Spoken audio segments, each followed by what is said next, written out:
Good evening, Mr. Collin. Can you hear me? Yes, ma'am, I can. I'm just trying to get some of the council members are having a technical difficulty. I'm trying to handle that on the side. I sent them a new link to see if that link they were saying that the link that was in the email, I guess, did not work. So I just sent a new link. Was the one, I think it was the previous, I think it was the executive session. I'm not sure. No, I sent out two. I sent one out the other day.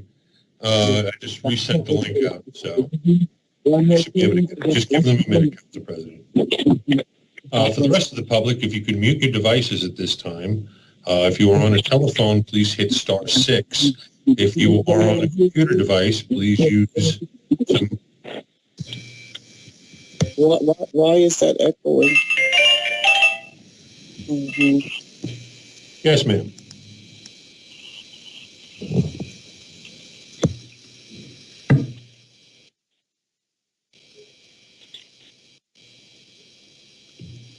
Some people can't get on. They're having difficulty getting on. Yes, ma'am. I'm trying to work through it. I don't know what was wrong with the link that was sent, but I resent the link the second and third time, so we're just going to take a look, and if necessary, we'll get Mr. Rivera involved. It's the same exact link, right? It's always the same link for the council meetings. That's correct, for the council conference session. So they can go back, if they go back into their email for Tuesday's meeting, they should be able to access it there. Yeah, it might be a device issue. It might be a login issue. Oh, she's here. Okay, she made it. And I'm waiting on Mr. Harrison as well. He was having an issue as well, which is actually why I was concerned, because it was two people. Mr. Harrison, have you arrived, sir?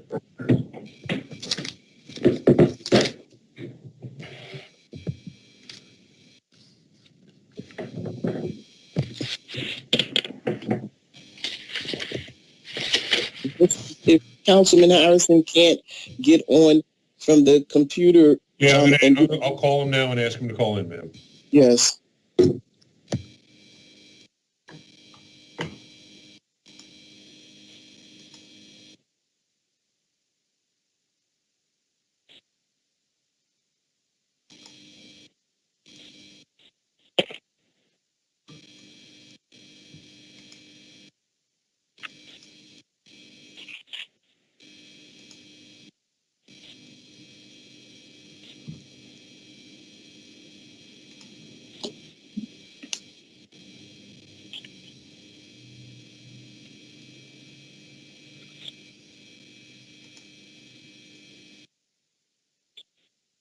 I have to read that the wording for that 21-009 because we'll talk about it once the meeting is opened and we come back from the session. I see, because these additional 6 months, extending 2 additional 6 months is not proper here, and so Mr. Cruz, when we come back on the thing, I want to address that. I don't want to get in a long conversation tonight, but I do need to address that. I think we talked about it earlier too. So we're going into executive session right away? Okay. Yes, because they're in there already because I'm an in. Because I didn't send up the link. Yeah. Okay. Yeah, we just have to get Councilman Harrison on the line because he's having some type of technical difficulty, and if he cannot link up on the computer, then Mr. Conlon will have him come in through the on the phone. And see that in itself is an issue because then. What Mr. Collins should do is have Mr. Harris to go straight into the executive session, and then we'll meet him over there. Let me tell him that, Mr. Conlon. I heard you, ma'am. I'm trying to get him on the line. Mr. Conlon. Yes, ma'am. He's going straight into executive session. If you can't get him, then we'll go ahead and come into the meeting, mark him present because he's on the line, and then switch over to the executive session, and he'll meet us in the executive session.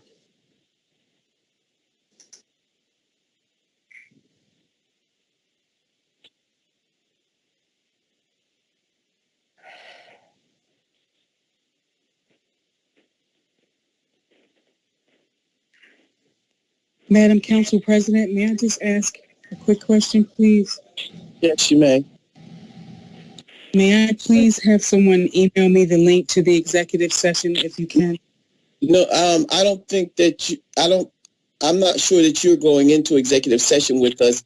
It'll be Attorney Bridges, and then he will exit, and we're going to deal with our attorneys first, and then he'll send. Mm-hmm. Thank you so much. All righty. And I am here, Council President. I was in the executive session link mistakenly. Okay, so Mr. Bridges, we're going to hear from the outside attorneys first, based on the fact that they're on the clock, and then after we hear from them, then you and Ms. Razak can come in on the second part of it. Which just have someone call my phone or text or email, whatever, and I'll jump in when you're ready, when you want me. All righty. So we're trying to work this technical difficulties situation out with with Councilman Harrison. Okay. We're not able to get him on. I told Mr. Conlon to let him go straight into executive session. We can open up the meeting, do the roll call, announce him present, and then we're all going into the session, and we'll meet him over there if he can't get to this link. Okay, and I just resend it to him just to make sure he has the correct one. He sent it to him. I don't think it has anything to do with the link. It might have something to do with the equipment. Gotcha. Well, I'm Council President. This is Robin Vaughn. Hi, Robin. You look nice tonight, this evening. 2 more minutes, Council President. We're almost done. Well, thank you. I had a 10-day homegoing service earlier today. Sorry to hear about that. Thank you. Mr. Harris, excuse me, I apologize. Mr. Conlon.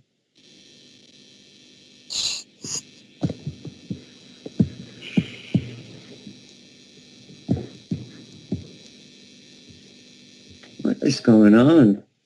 Oh, no. But that's what I was saying to Mr. Conlon, that the most important piece now is to get him into that executive session.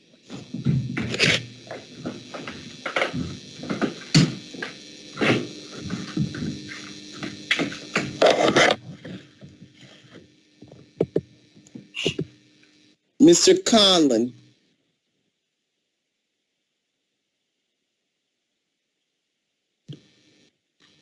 Council President, we Yes. are to proceed. Mr. Harrison is on. Councilman is on.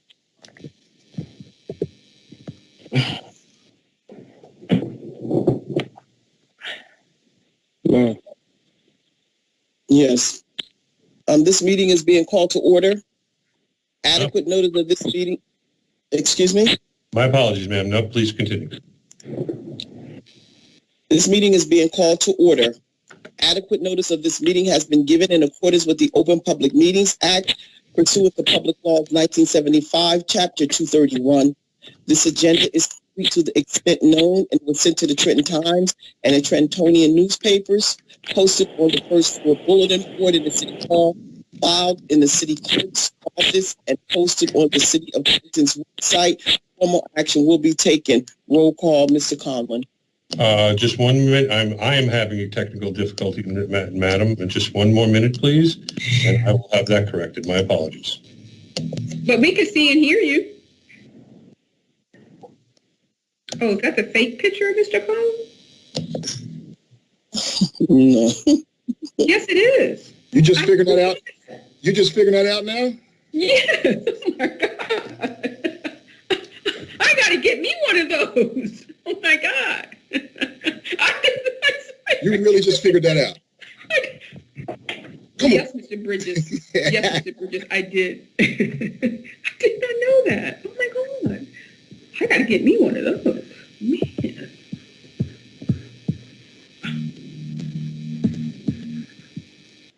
Like you knew it, Wesley. Like you knew it. We'll talk offline.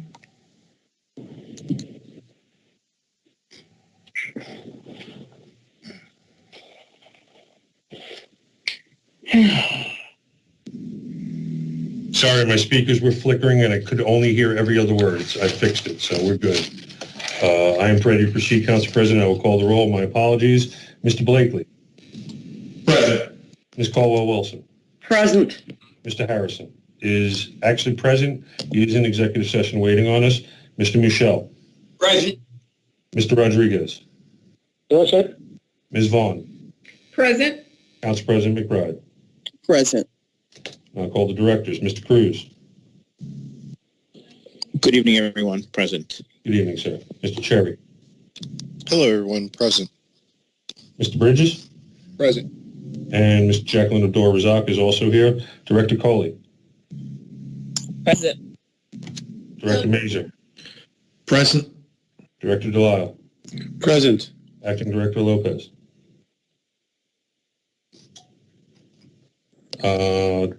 Director Anatiri. Director Richardson. Present. Director Lavenberg. Good evening. Present. Mr. Zelinski. Present. Thank you. Council President, I do have one housekeeping item before we go to executive session. When we advertised the budget initially in January, we had actually advertised the date of the budget, and I'm going to put it up here on the screen for you, for the budget hearing actually to be today. But the public hearings for the various departments are not done, and we had made the decision after the initial introduction of the budget to actually move that budget hearing to April 1st. It doesn't need to be re-advertised, but because it was technically scheduled for today, we should do a quick motion and vote to table it to the April 1st intended hearing, which was the move date when we initially advertised it in January. And I would like to ask for that at this point in time to properly table that public hearing to April 1st. It does not need to be re-advertised, but it would, that is the date of the hearing. And we should properly table it until that date. So moved. I have a motion by Council President McBride. I have a second by Councilman Rodriguez to table the public hearing for the adoption of the Trenton City budget to April 1st, because that date changed while we were in progress. I will now call the roll. Mr. Blakely. Yes. Ms. Caldwell-Wilson. Yes. Mr. Harrison is actually in executive session. I'll mark him as absent for this vote. Mr. Michel. Yes. Mr. Rodriguez. Yes. Ms. Vaughn. You mean it's for this, what's on the screen? It actually, I showed the advertisement on the screen and the necessity to table, to procedurally table this to April 1st. When we had first introduced the budget, we were going to do the adoption on March 18th. Due to the scheduling of the various departmental budget hearings, it became at that point in time evident that we would move the hearing to April 1st. We don't have an obligation to re-advertise the budget hearing once we advertise it, and we do have the ability to table it to any such date thereafter, which is what we're, intending on doing today. The decision. Okay, so to table. understood. I just want to make sure. Okay. Yes.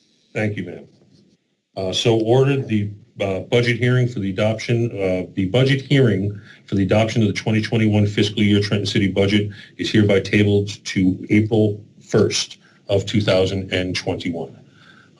That being said, Council President, would you like me to read the motion for executive session into the record? Yes, please do.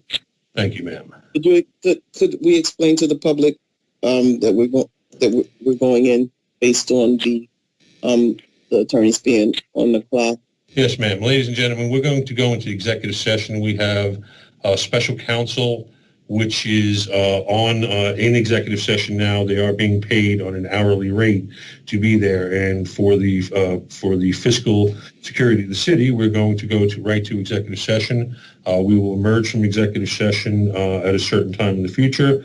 This link will remain open. Please remain in the meeting. At this point in time, do I have a motion for Resolution 2102 before I read it into the record? So moved. I have a motion by Council Vice President Colwell-Wilson. Do I have a second? I second it. I have a second by Council President McBride. This is for Resolution 21102, authorizing the City Council of the City of Trenton to hold an executive session which excludes the public. Be it resolved by the City Council of the City of Trenton, this body will convene an executive session via Microsoft Teams that will be limited to consideration of an item or items with respect to which the public may be excluded, pursuant to Section 7B of the Open Public Meetings Act under NJSA 10:4-12. The general nature of the subject or subjects to be discussed is discussion, attorney-client privilege, litigation, mediation update, and attorney-client privilege settlement discussions, Giddens versus City of Trenton. Stated as precisely as possible, the following is the time when the circumstances under which the discussion conducted at said meeting can be disclosed to the public, March 18, 2022, or when the need for confidentiality no longer exists, whichever is later. The public is excluded from said meeting and further notice is dispensed with, all in accordance with Section 8 and 4A of the Open Public Meetings Act. I have a motion from Council Vice President Colwell-Wilson, a second by Council President McBride. I will now call the roll. Mr. Blakely. Yes. Mr. Colwell-Wilson. Yes. Mr. Harrison is in executive session. I'll mark him as absent for this vote. Mr. Michel. Yes. Mr. Rodriguez. Yes. Ms. Vaughn. Yes. Council President McBride. Yes. We are adjourned to executive session. Ladies and gentlemen, please stay with us. We will return. I don't anticipate it will take that long. This meeting link will stay open, and we look forward to proceeding with the City Council meeting at that time. Thank you very much.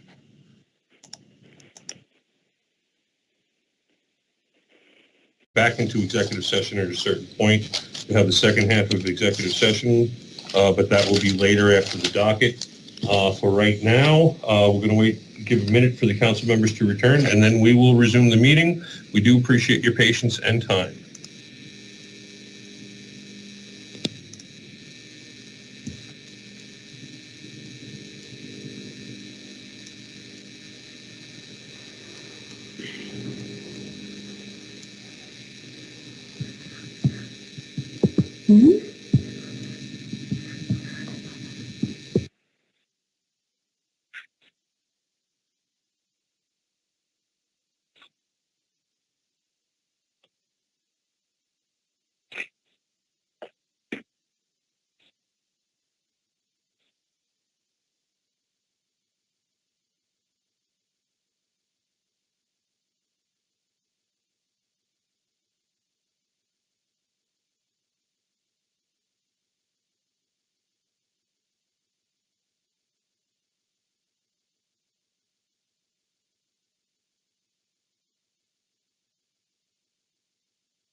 Mr. Collin? I am here, ma'am. Okay. Where's everybody else? I am waiting on Council President and the other members. I'm actually going to email them a link again just to make sure.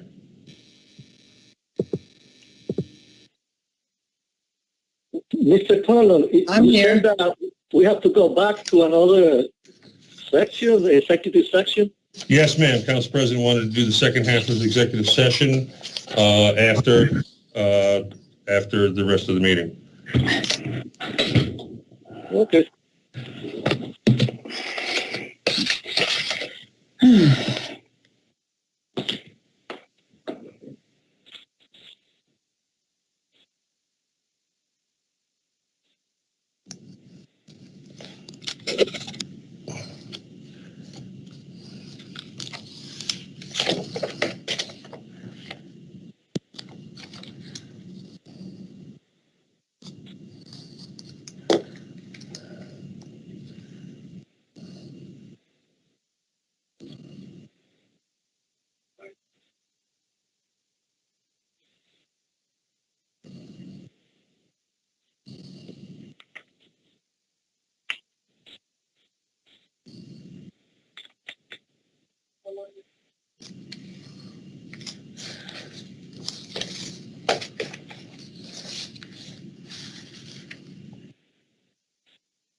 righty, Mr. Conlon.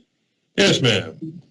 Do we have to call roll Yes, again? ma'am. We should call the roll again and then proceed with the docket with the invocation and flag salute. Okay, great. And the rest of the docket. Would you like me to call the roll, ma'am? Yes, please. I'll now call the roll. Return from exec. Mr. Blakely. Present.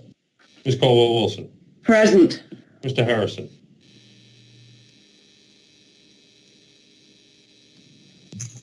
Is Mr. Rivera here? Because this is a serious problem here. Yeah, no. Mr. Rivera, are you present, sir? Yes, I am. Okay. Do you have Councilman Harrison's cell phone number? He is having IT issues with his equipment where he's unable to enter or sustain or maintain meetings, and I'm not exactly sure why. It's the same thing I'll give him a call, but it's his password that's on the it's not allowing him to log in. It's like the 30-day password change policy. So I'll give him a call. Thank you, sir. Can you please handle that? Thank you. Greatly appreciate it. No problem. I'm going to temporarily mark Mr. Harrison as absent. Mr. Michelle. Present. Mr. Rodriguez. Present. Ms. Vaughn. Present. Council President McBride. Present. Yes, ma'am. I'll call the directors. Mr. Cruz. Present. Mr. Cherry. Uh, Mr. Manali. Did I miss something? Actually, my apologies. He's still on the list. I'll remove that. I'm present. Sorry, I was muted. Mr. Bridges.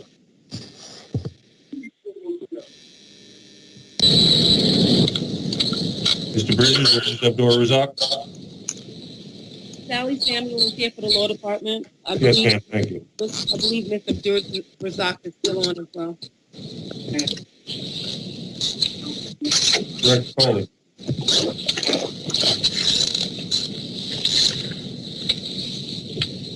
Director Mayfield. Present. Director Delisle. Present. Acting Director Lopez. Director Anatiri. Present. Director Richardson.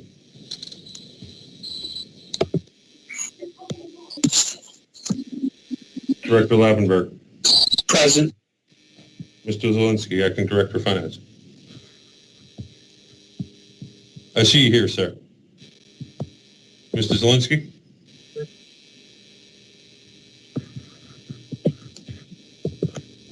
I see him connected. Council President, would you like me to proceed to the invocation and flag salute? Yes, please, sir. If we could all...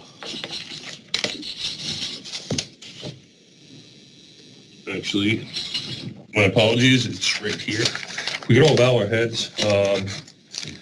I'd like to actually say just a special prayer tonight for a young man who's 38 years old. He was an opera singer for the Metropolitan Opera. His name was Antoine Hodge. He lost his battle with COVID-19. If you get a chance, please look him up. He is an inspiring story. And for that, Almighty Father, we pray and we humbly request that you bestow upon this council the wisdom to make the necessary decisions for the ultimate guidance of this city, that you take Mr. Hodge and all the COVID-19 victims into your heart and into your embrace, and we pray for the excellent navigation of this city into the future. Amen. Amen. If we could all rise for a flag salute.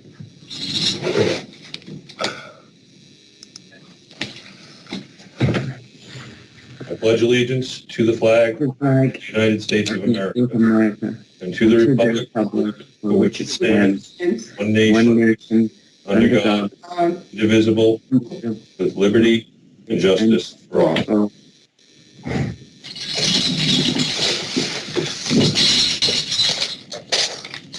There are no approval of minutes tonight, Council President. There are communications and petitions. There are 21 communications and petitions for approval on the docket. There are 2 reports from the clerk's office. First, we have City Clerk's Office submitting the monthly revenue report for the month of February 2021 for funds collected by the office staff, totaling $31,910.85. Second, we have City Clerk's Office submitting for approval a raffle application filed by the Children's Home Society of New Jersey to hold an off-premise 50-50 raffle on May 15, 2021. Do I have a motion to approve the communication petitions and reports to the clerk's office? So moved. A motion by Council Vice President Colwell-Wilson. Do I have a second? Second. I have a second by Ms. Vaughn. All in favor? Aye. Aye. So ordered. Next on the docket, Council President, we have the second reading and public hearing of Bond Ordinance 2106. Would you like me to proceed, ma'am? Yes, please. First, we have Bond Ordinance 21-06, a bond ordinance providing for the purchase and installation of a new boiler system at Hedgepeth Williams School on behalf of the Trenton Board of Education for the City of Trenton, the County of Mercer, State of New Jersey, reappropriating $361,774.32 from various bond ordinances to finance part of the cost thereof. I now declare open a public hearing for Bond Ordinance 21-6. Members of the public wishing to be recognized, please raise your hands. I will seek the people on the telephones for public comment on this. Public hearing is open. Do any members of the public wish to be recognized?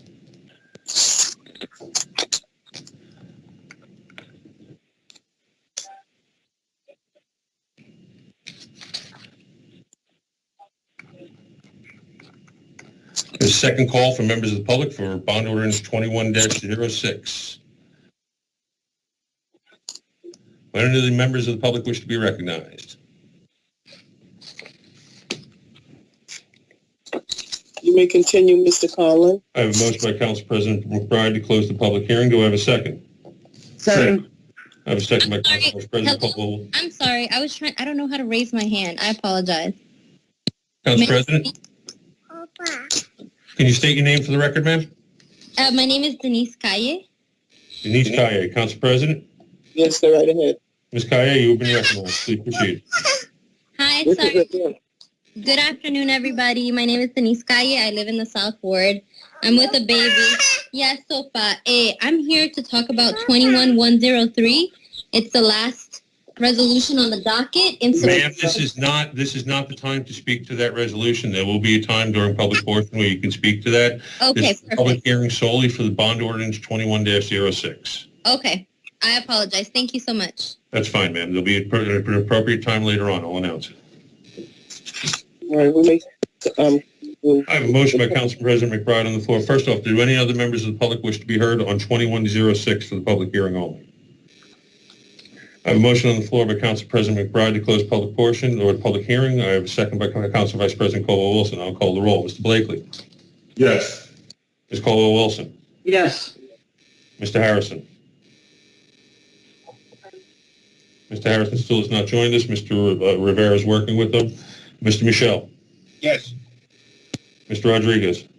Yes. Ms. Vaughn. Yes. Council President McBride. yes. Council President, the floor is open to the body. I'm going to actually mute and go off camera and check on the status of the issue with Mr. Harrison. Yes, let us call the...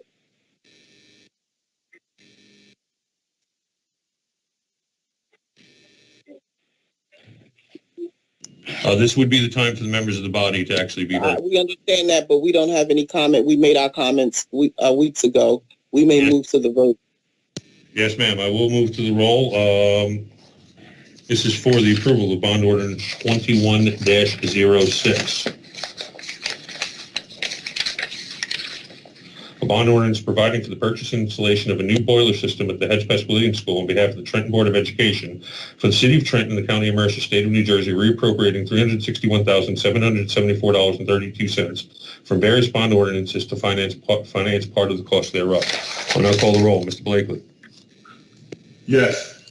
Ms. Colwell-Wilson. Yes. Mr. Harrison is absent due to a technical issue. Mr. Harrison, you've joined us, sir? Yes. Thank you. Yes. I was hoping you would get in before the vote, sir. Mr. Harrison, this is for the approval of Bond Ordinance 21-06. There were no public hearing comments. The floor was open briefly. There were no comments from the council. This is for the vote for approval. Mr. Blakely has voted aye. Ms. Colwell-Wilson has voted aye. The vote is next to you, sir. Aye. Mr. Harrison votes aye. Mr. Michel. Yes. Mr. Rodriguez. Yes. Ms. Vaughn. Yes. Council President McBride. Yes. So ordered for Ordinance 21-06 is approved.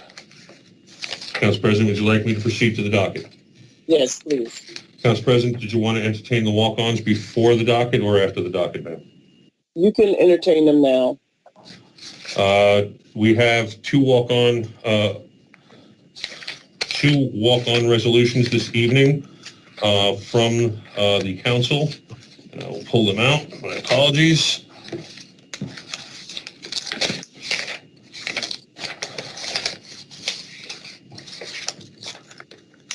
Point of information, were these sent to city council members before the meeting?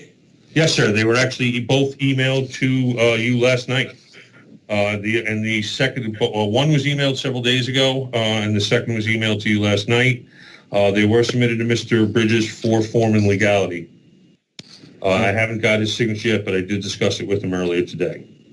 On the 103, which I am about to read, I do actually have his signature as to form and legality. But not on 104 yet. I did discuss that with him earlier. So he said he would give his opinion at that time if the council needed his opinion as to 104. Council President, would you like me to proceed with reading 21-103 into the record? Yes, please. This is Resolution 21-103. This is being offered by Councilman Santiago Rodriguez. This is a resolution endorsing the enactment of immigration reform through the U.S. Citizenship Act.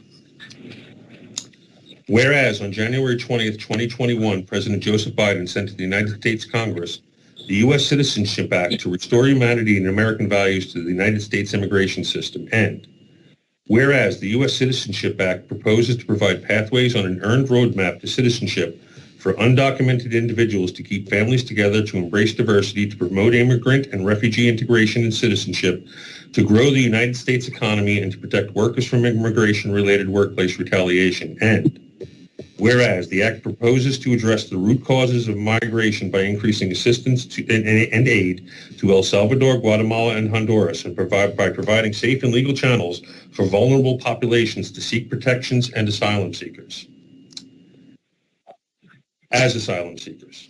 Now, therefore, be it resolved by the City Council of the City of Trenton that this body fully endorses the enactment of the U.S. Citizenship Act offered by President Joseph Biden, and for the respectful and dignified treatment of all immigrants regardless of their immigration status. And be it further resolved that the municipal clerk is hereby directed to forward a certified copy of this resolution to New Jersey's United States Senators and Representatives, as well as the Governor of the New Jersey State Senate, the New Jersey State Assembly, including Trenton's local representatives of those bodies. Mr. Rodriguez, would you like to make a motion, sir? Councilman Rodriguez? Well, yes, I move to make a motion. I have a motion to approve.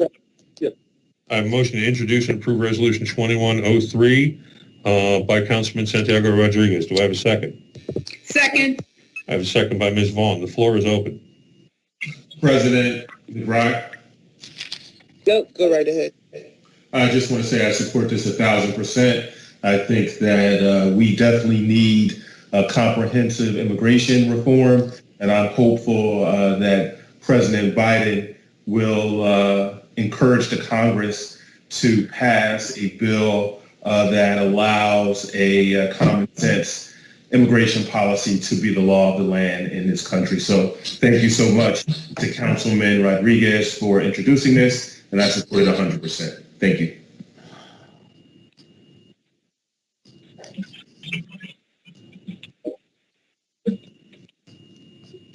Do any other members wish to be heard? I just want to Council President? Go right ahead.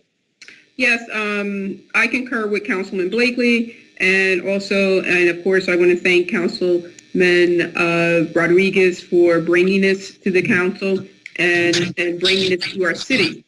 And I know that that our city is one of the most diverse cities in the state of New Jersey, and it's something that that Trenton would be proud to adopt in its borders. So, of course, I will be supporting this without hesitation. Thank you, Councilman Rodriguez.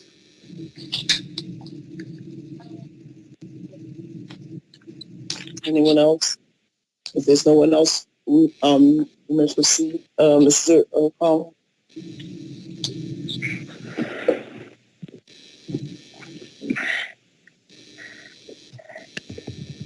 Council President, would you like me to proceed to the vote? Yes, I said yes. Okay, my apologies. I was on the phone with Mr. Harrison. He's still having an issue.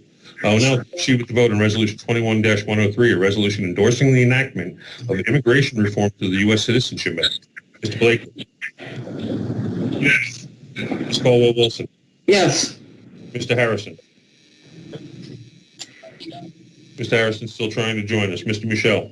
Yes. Mr. Rodriguez. Yes. Ms. Vaughn. Yes. Council President McBride. Yes. Mr. Harrison, have you rejoined us? Mr. Conlon, before we have another council, it must be addressed. The system must be addressed. Yes, ma'am. I will work with IT to see what we can do. I believe that Mr. Harrison's issue is specific actually to his account, and that's part of the issue. I also will take this time to remind the ladies and gentlemen in the audience, if you could please mute your devices. If you're on a telephone, please press *6. If you are on a smartphone or a computer, there's a little microphone that you can use, or if you're on a computer, you can actually hit the space bar to mute yourself. Mr. Harrison, have you joined us, sir?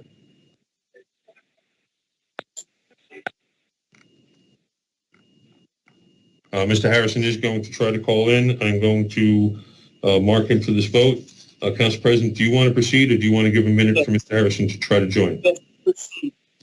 Okay, next we have Resolution 21-04 as a walk-on. This is a resolution to appoint Ms. Sherry Garrett to the Trenton Housing Authority Board of Commissioners for an unexpired term. Council President, would you like me to read this into the record? Yes, please. Whereas the appointment to fill a vacancy of the Trenton Housing Authority Board of Commissioners is governed by the local authority's fiscal control law, Public Law 1983, Chapter 313, Chapter 40A, Section 5A-1 et sec under NJSA 40 Cap A: 12A-17 et sec, under which the Trenton Housing Authority was created. And whereas on September 5th, 2019, the position of the Trenton Housing Authority Board of Commissioners was filled for a full term ending June 30th, 2024 through Resolution 19-507 due to a vacancy. And whereas the party appointed under Resolution 19-507 resigned from the Trenton Housing Board on December 27, 2020. And whereas under NJSA 40 Cap A 12-17, the unexpired term is required to be filled by the City Council within 90 days. And whereas the Trenton Housing Authority notified the Trenton City Council President that a new appointment was necessary to fill the vacancy created by the resignation. And whereas the council-appointed vacancy still currently exists on the Trenton Housing Authority. And whereas Sherry Garrett, who is a resident of the City of Trenton, has expressed an interest in becoming a member of the Trenton Housing Authority Board of Commissioners. Now therefore be resolved by the City Council of the City of Trenton and the County of Mercer, State of New Jersey, that Sherry Garrett is hereby appointed to the unexpired term of the appointment made under Resolution 20-507, such term commencing immediately upon passage of this resolution and ending on June 30th, 2024. Do I have a motion?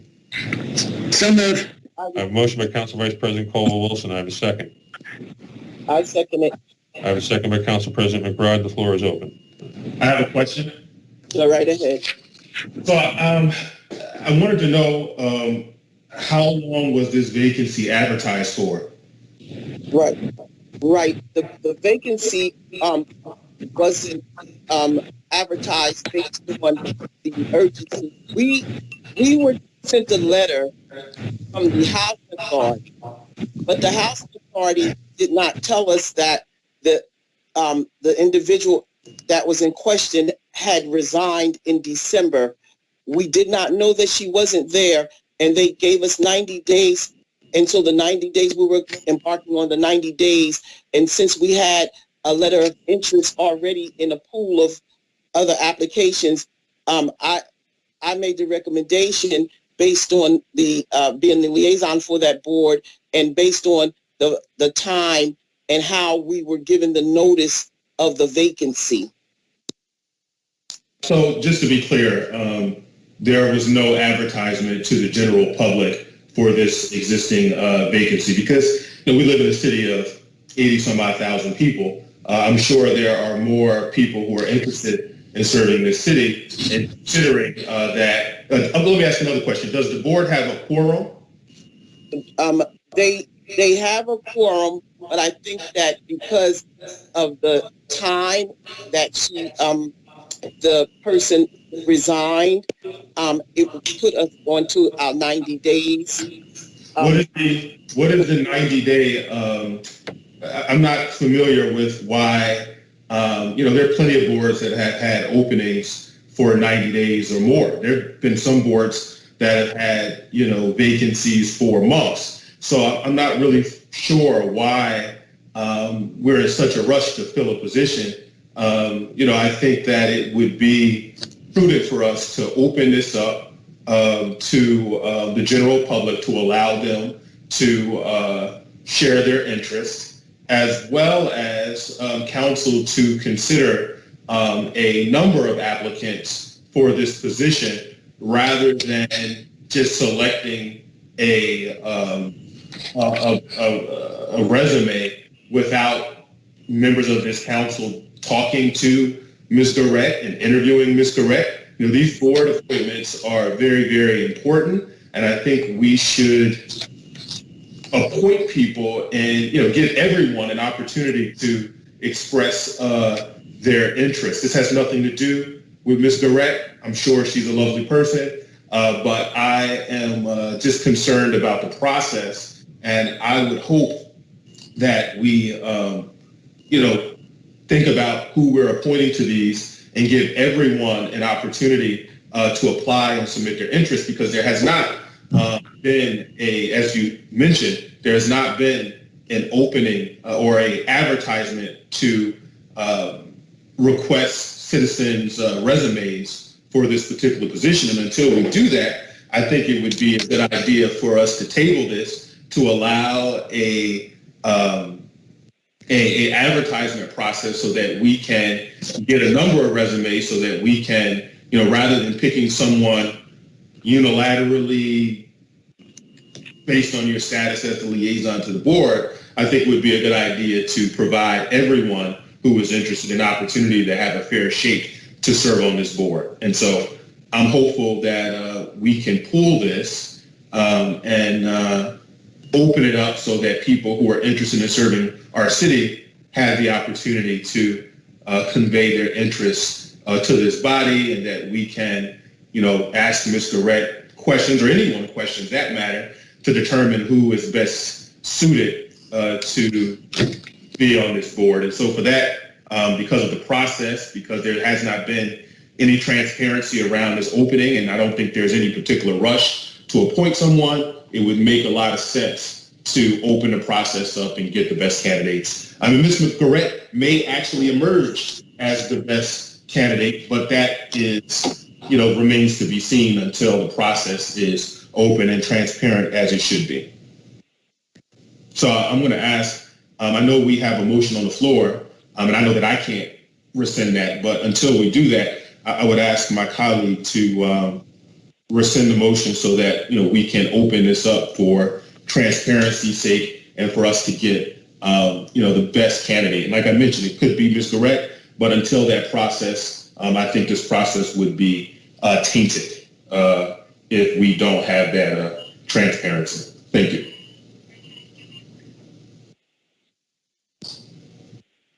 Continue with the vote, Mr. Collins. I do have a motion on the floor to approve Resolution 21-104. I do not have any intervening motions. This is a resolution appointing Sherry Garrett to the Trenton Housing Authority Board of Commissioners for an expired term. I'll now call the roll. Mr. Blakely? No. Mr. Blakely votes no. Ms. Caldwell-Wilson? Yes. Ms. Caldwell-Wilson votes yes. Mr. Harrison? Mr. Harrison remains absent due to a technical issue. Mr. Michel? Yes. Mr. Michel votes yes. Mr. Rodriguez? Yes. Mr. Rodriguez votes yes. Ms. Vaughn? Yes. Ms. Vaughn votes yes. Council President McBride? Yes. Council President McBride votes yes. The ayes have it, 5-1, with one absent. Council President, would you like me to proceed to the docket? Yes. No indication when Mr. Rivera is going to get Mr. Harrison back on this line? I called Mr. Harrison, said he was going to try to call in. He said he was calling in and he couldn't sustain a connection, and I'm not exactly sure why. Would you want me to call him again, Council President, and give him a minute? I just think that, you know. I agree with you. I mean, and I'm concerned too. The votes have been virtually unanimous except for that one, Mr. Harrison's vote, there. But I think before proceeding, I should ascertain exactly where we're at with Mr. Rivera and Mr. Harrison. If you can indulge me for another 2 minutes, and I'm going to call both of those gentlemen. Thank you. Would you please? This is a bit much. Council President, with your permission, can I just make a very brief comment about the item we're discussing right now? With the IT? No, with respect to that, with respect to the resolution that was emailed to me yesterday, but I did notice in the fourth whereas clause, there's a capital A that's missing next to the 12. Just point of information, if we can revise that, this is fine as to legality. Yeah, that would be a clerical issue, so there's no problem. It doesn't need a formal amendment because the statute is what the statute is. So right. if there was, and I actually stole this from the previous appointment, so I'll gotcha. Yeah, just a point of information in case you want to just put it in there. No, I'll make a correction. Thank you very much.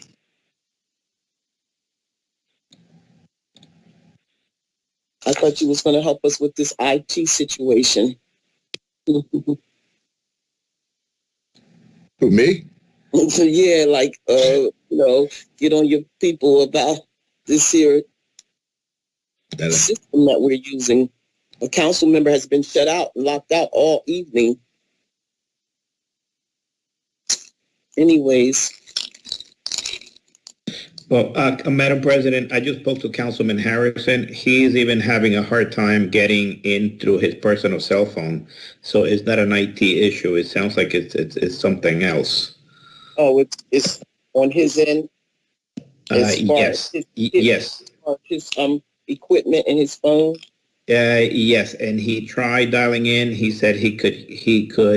He started hearing for a few seconds, and then he went off as well on his cell phone by dialing in the number. Okay, so Mr. Conlon, you can continue. Oh, he stepped off to address it. Yeah, Mr. Conlon was calling him on the other line when I was on the phone with him as well.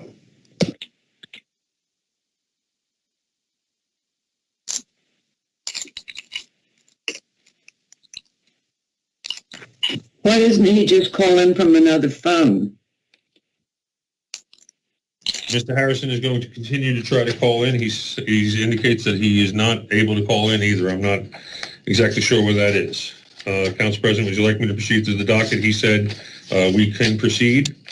Would you like me to proceed? Yes, right ahead. Okay. Council President, next we would have the consent agenda.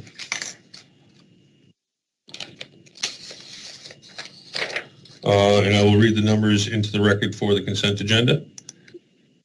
Mr. Connell. Yes, sir. Was the resolution passed, right? 6-0? Yes, okay. that resolution passed 5-1. Are you talking about for Sherry Garrett, or are you talking about for... No, I'm talking the other one, the immigration one. 103 passed by unanimous vote, sir, yes. Okay. Council President, we have the consent agenda, which consists of resolutions 21-091, 21-092, 21-077, 21-093,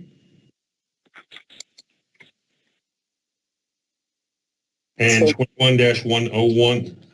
That is the consent agenda. Do I have a motion to approve the consent? Actually, first, does any member of council wish to pull any item from the consent agenda? I move the consent agenda. Council Vice President Caldwell-Wilson makes a motion for the consent agenda. Do I have a second? Second. I have a second by Mr. Michel. I'll call the roll. Mr. Blakely. Yes. Mr. Caldwell-Wilson. Yes. Mr. Harrison is absent. Mr. Michel. Yes. Mr. Rodriguez. Yes. Ms. Vaughn. Yes. Council President McBride. Yes. Consent agenda is approved. Now we'll move on to the resolutions.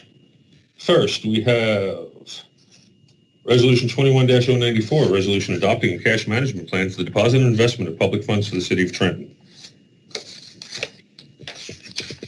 Do I have a motion?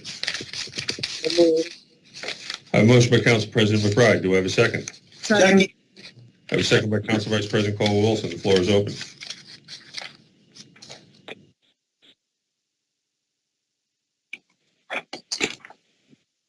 Council President, would you like me to move to the vote? Yes, please. Mr. Blakely. Yes. Mr. Blakely votes yes. Ms. Caldwell-Wilson. Yes. Mr. Harrison, have you joined us yet? Come back to Mr. Harrison. Mr. Michelle. Yes. Mr. Michelle votes yes. Mr. Rodriguez. Yes. Mr. Rodriguez votes yes. Ms. Vaughn. Yes. Ms. Vaughn votes yes. Council President McBride. Yes. Mr. Harrison, have you joined us? I'll mark Mr. Harrison absent from the vote. Next, we have Resolution 21-095, a resolution accepting a bid and awarding a contract to Pars Environmental, a Montrose Group company, to conduct environmental remediation of LNAPL in soil and groundwater at Federated Metal Site on 300 Enterprise Avenue, Trenton, New Jersey, in an amount not to exceed $268,398.95 through bid 2020-084 through 2020-84. Do I have a motion? So moved. I have a motion by Mr. Blakely. Do I have a second? Second. I have a second by Mr. Rodriguez. The floor is open. I'm sorry, which one is this, 21095? Yes, ma'am. This is 21-095.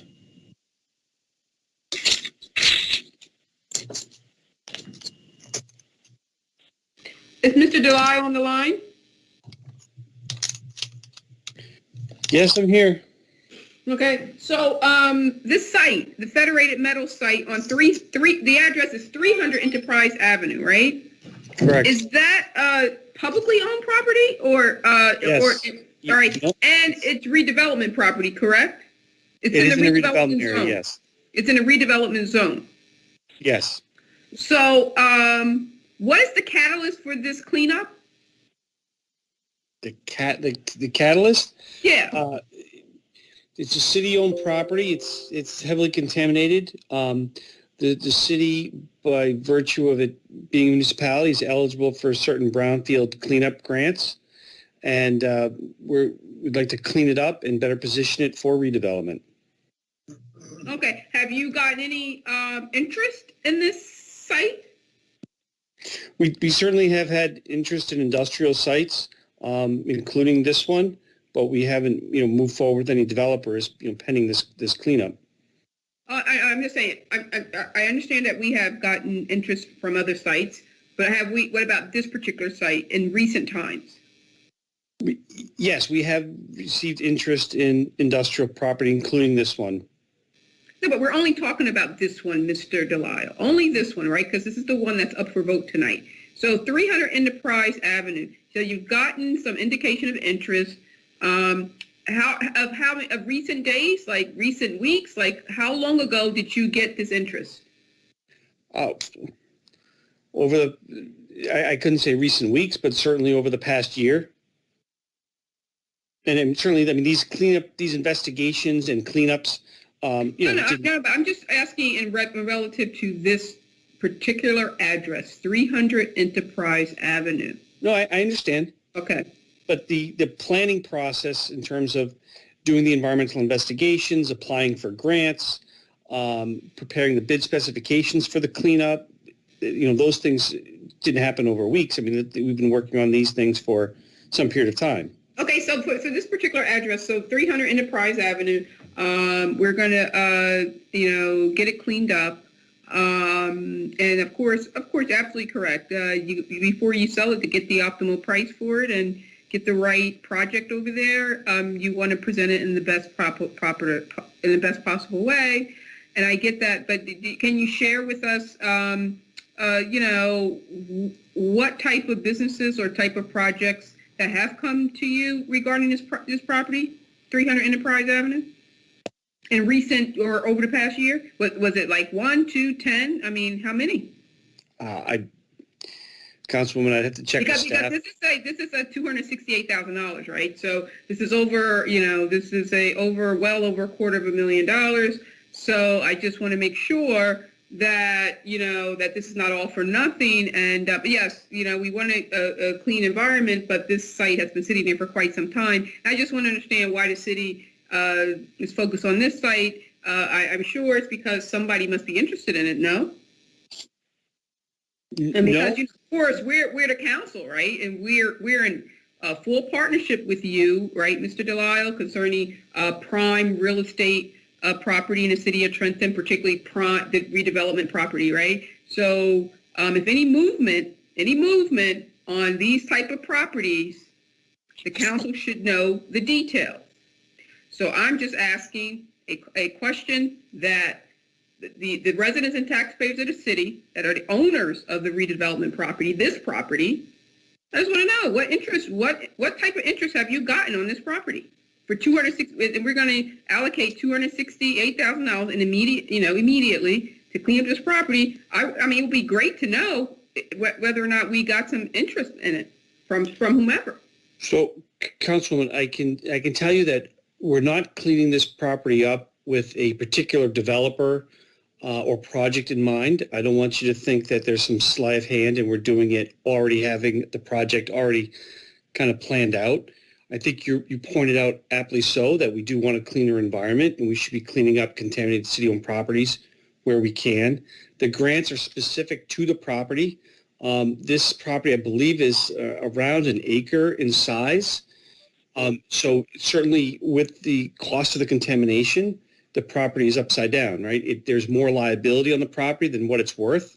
And so us cleaning it up, again, availing ourselves of grant funds specific to this property helps us position it and even have us entertain development proposals or projects for the property. Specifically, this is an industrial area. So some people in the area have been looking actually for ancillary parking for other businesses in the area. There's been people looking for warehouse space. Certainly the cannabis industry has been looking. This is an area where those sorts of uses are approved. You know, there's only certain redevelopment areas where those are currently approved. But look, I think cleaning the property up will open up doors to other types of projects and marketing where we can reach out and solicit those proposals. Okay. Well, that's fair. So that's wonderful, and it's good that you have this foresight and you're being proactive around maintaining our redevelopment property. Have you gotten any valuation numbers on this property to date? Because I just want to know, I mean, okay, so the valuation, what's the value of the property today at 300 Enterprise Avenue? And what it would be post the cleanup after we invest 200, wait, let me finish my question, please. So what is the value of the 300 Enterprise Avenue today, and what will it be, the projected value after we clean it up and pump in $268,000? So and forgive me, Council President, if it's okay if I continue to respond. I remiss and I didn't ask previously. The Curio property, that's also an enterprise. It's very close. I think it might be adjoining or two doors down, if you will. Offered, I believe, $100,000 an acre, right? And this property is about an acre. So I would, just guess that it would be similar in value, around $100,000 an acre. So us cleaning up the property, this is the only way we're going to actually sell this, because it's upside down, if you will, in valuation with this liability, right? It costs more to clean it up than what it's worth. Mm-hmm, yeah, but this isn't. I'm not going to, beat you up about this, but I think that type of data, when you come to us about redevelopment property, and particularly Enterprise Avenue, because it's prime redevelopment property for the city of Trenton, not just for that neighborhood, but overall, if you're talking about the cannabis industry showing interest in that stretch of land, then certainly that if that comes to fruition, that will benefit the entire city, not just that neighborhood. So we want to know what any type of investment, particularly cleaning up for toxic waste or whatever is over there in that area, that's definitely going to add value to that land, right? So I hope that when you bring it back to us at sometime in the future, that we see the valuation and see that we've seen some significant increase, and we incorporate that in the purchase price in the sell price, to a potential buyer, that we did clean it up, and we rekindle this cost in some way for the taxpayer, right? Mr. Delisle, that we're not going to just be giving our land away for pennies on a dollar, that we're going to rekindle our investment of $268,000 when we eventually sell this property to, someone in the cannabis industry, so to speak, right? Councilman, certainly the value of the property will be greater if clean. Often when appraisals are done, they assume that the land is clean, and then you would, negotiate a discount or reduction in price for cleanup costs, right? So if we can sell this property as if clean because it's been remediated, we'll be able to, realize the full appraised value of the property. Again, I would point out or remind you that, a significant amount of this is being funded by grant dollars, right? So at no cost to the city. These are grants specific to cleaning up brownfields and specific to cleaning up this property. So those are not grants that we would pay back or that we could have used for any other purpose, right? I mean, that doesn't matter whether it's grant money or not. That's grant money that was, given to the city, and everybody gets grant money, but that has no indication of how much what the market value of the land is just because we received grant money. Who cares how we cleaned it up and what source of funding we used to do it? We don't have to disclose that to the potential buyer. So, I just want to make sure that when we value this type of thing increases the value of the property. If I'm giving and that's the bottom line. And I just hope that when it comes back to us and you have sold it, because I know you will, and I'm going to be looking for this to come back on the docket or part of a redevelopment project, 300 Enterprise Avenue, and I want to see the valuation and the appraisal value, and hopefully we get some profit for our residents. Thank you. That's all I have, Council President. Alrighty, we may continue. Yes, ma'am. Council President McBride, I have an introduction by Mr. Blakely, second by Mr. Rodriguez. Would you like me to call the roll? Yes, please.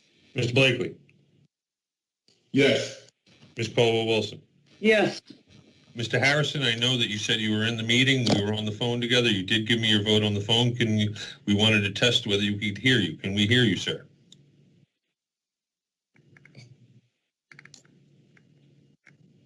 Okay, Mr. Harrison did call me and inform me that his vote was yes. We're going to do that by phone for a minute while we work on it. Mr. Michelle, your vote, sir. Yes. Mr. Rodriguez. Yes. Ms. Vaughn. All abstain. Ms. Vaughn abstains. Council President McBride. No. Council President McBride votes no. The ayes have it. 5-1 with one abstention.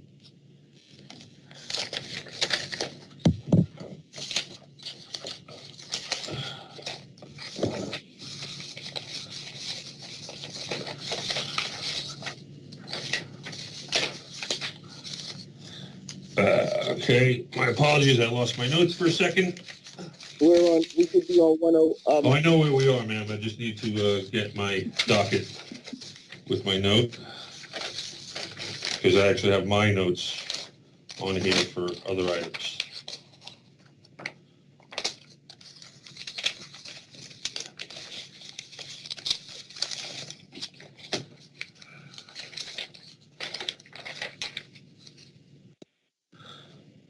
Next, we have Resolution 21-096, a resolution authorizing change orders 1, 2, 3, 4, 5, and 6 to the contract with Scozzari Builders, Inc. for bid number 2020-47, renovation of the North Clinton Recreation Center, 454 North Clinton Avenue, Trenton, New Jersey, amount of $50,422.71. Do I have a motion? So moved. Second. Motion by Council Vice President Caldwell-Wilson. I have a second by Mr. Blakely. The floor is open. I have a question. Go right ahead, Councilman. Can I have the percentage that this change order is to the overall price of or cost of the project? Council President, it's okay to respond?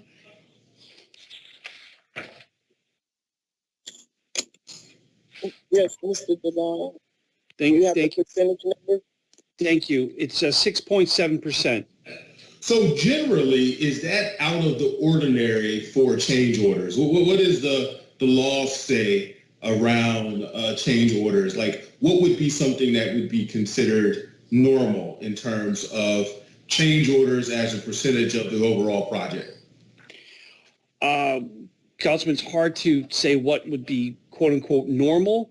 I can say that the law, generally permits change orders up to 20%. Above that, there's additional documentation that's required to justify the change order. But generally speaking, up to 20% is considered allowable, permissible, or I guess in your terms, normal. Okay, just for the public's edification, can you tell me what these change orders, just in general, are for on the renovation of the North Clinton Recreation Center? Yeah, generally speaking, this building hasn't seen a lot of work or renovations in many years.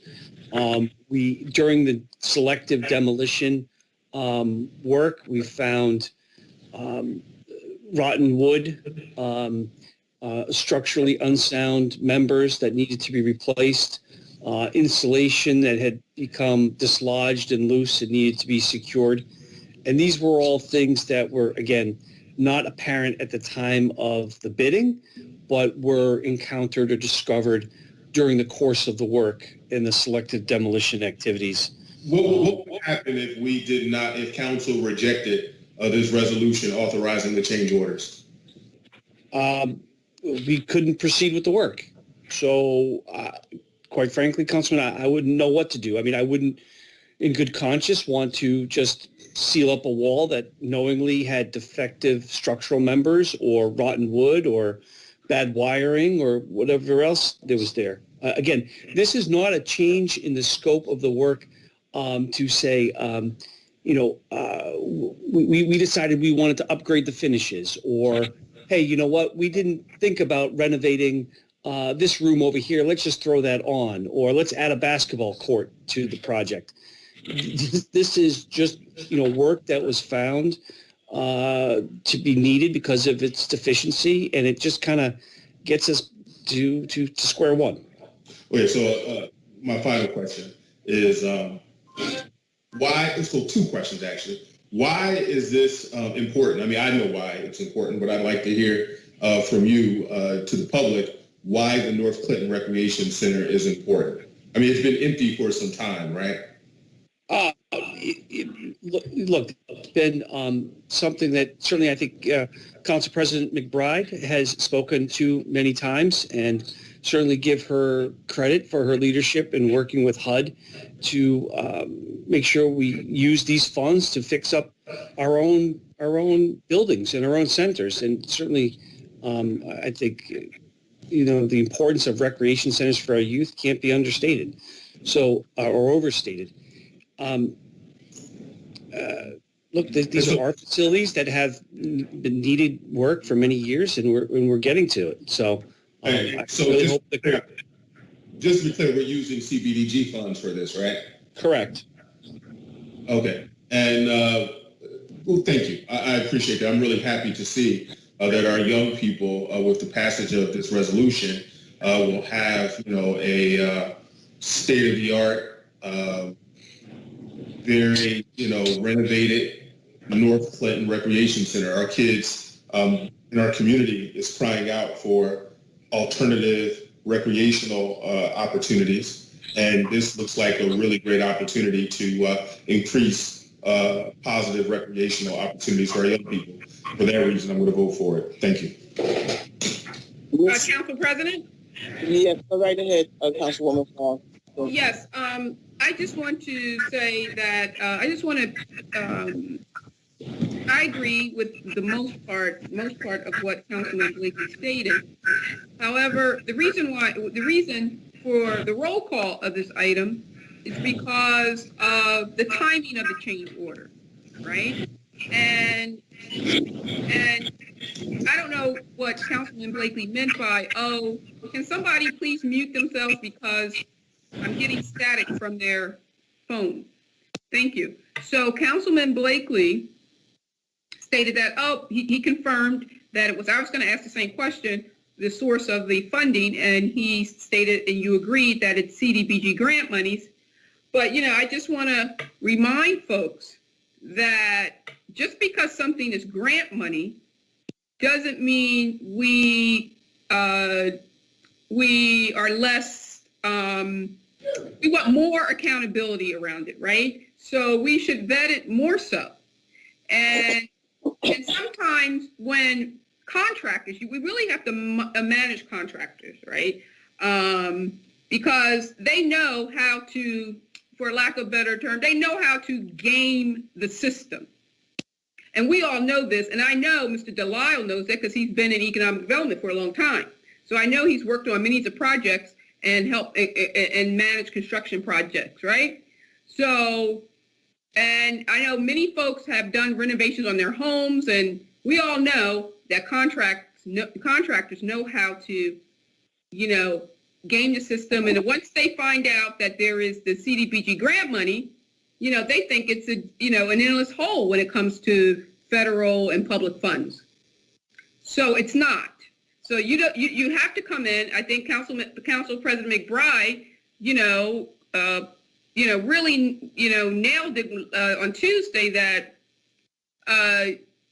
you knew Scazzari knew what it was when they applied for the contract. And you're not going to switch on us and try to get more money when you know what the scope of the work was and what, and what you were going to get paid. So, and we expect more from our directors like Ben Delisle to really push back on them when they come to you with these changes. So for that, I'm not voting for this. If he doesn't want to do the work, then we put it back at the bid and give it to a contractor who's going to respect the amount of money that it was assessed at. The work was assessed, and we put it out there to market. Folks responded. What other contractors applied for this work? Were there others? I don't know how many, 3 or 4. I would like to see them. And we got to send the message that we're not going to change the contract every single time, because there are other competitive folks in this industry that are willing to do the work at the price that the city put the bid out for. And you're not going to game us in this manner. Trenton government, we're not stupid. And don't think, we're not going to send a message that you can come in this city and put a bid up and think this council is just going to say yes.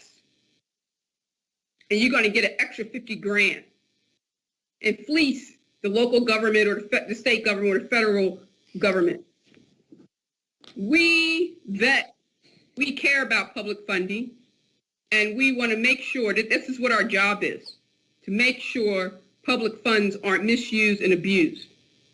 So I'm going to be voting no for the change order. If Scazzari cannot do the work based on what he or that company assigned on to, then we need to go to the next bidder who put in for the contract. Thank you. So Mr. Delisle, this is my problem with this resolution.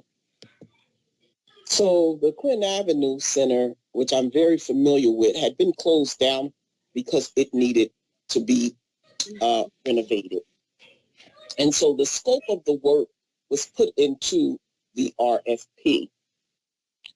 And then when contractors say, we didn't know that it was rotten wood. How do you not know that there's rotten wood or decayed wood when the facility has been closed for almost 2 to 3 years based on the fact that it needs renovations? Did you not do a walkthrough? And see, the problem is that when a person bids on a property, then they have to be able to deliver the goods for the amount they bidded, because the next bidder was only 800. They were 754,000, and the next bidder was 820. Now, I'd rather give it to the person that bidded the 820,000, knowing the scope of the work and the details of the work, than to give it to the lowest bidder for them to keep coming back for change orders, because you must know the scope of the work before you place the bid. And I'm quite sure that our inspection department, our construction piece of it, they're supposed to let them in and go over the building to see exactly what should be done. I don't know if that's being done, but I know under Mr. What's his name? Mr. Cleveland Thompson, that's the way they did business. So, for them to 5 months into this contract come back and say, I need $50,000 more because I didn't know that there was decayed wood, that's a bunch of malarkey. And so when a person comes to do business in the city of Trenton, they cannot underbid their projects. And that's what we have seen in the past. And we want to send a message that you need to bid properly, because we're not going to give you no change orders 5 months into the job. That's just it's not reasonable.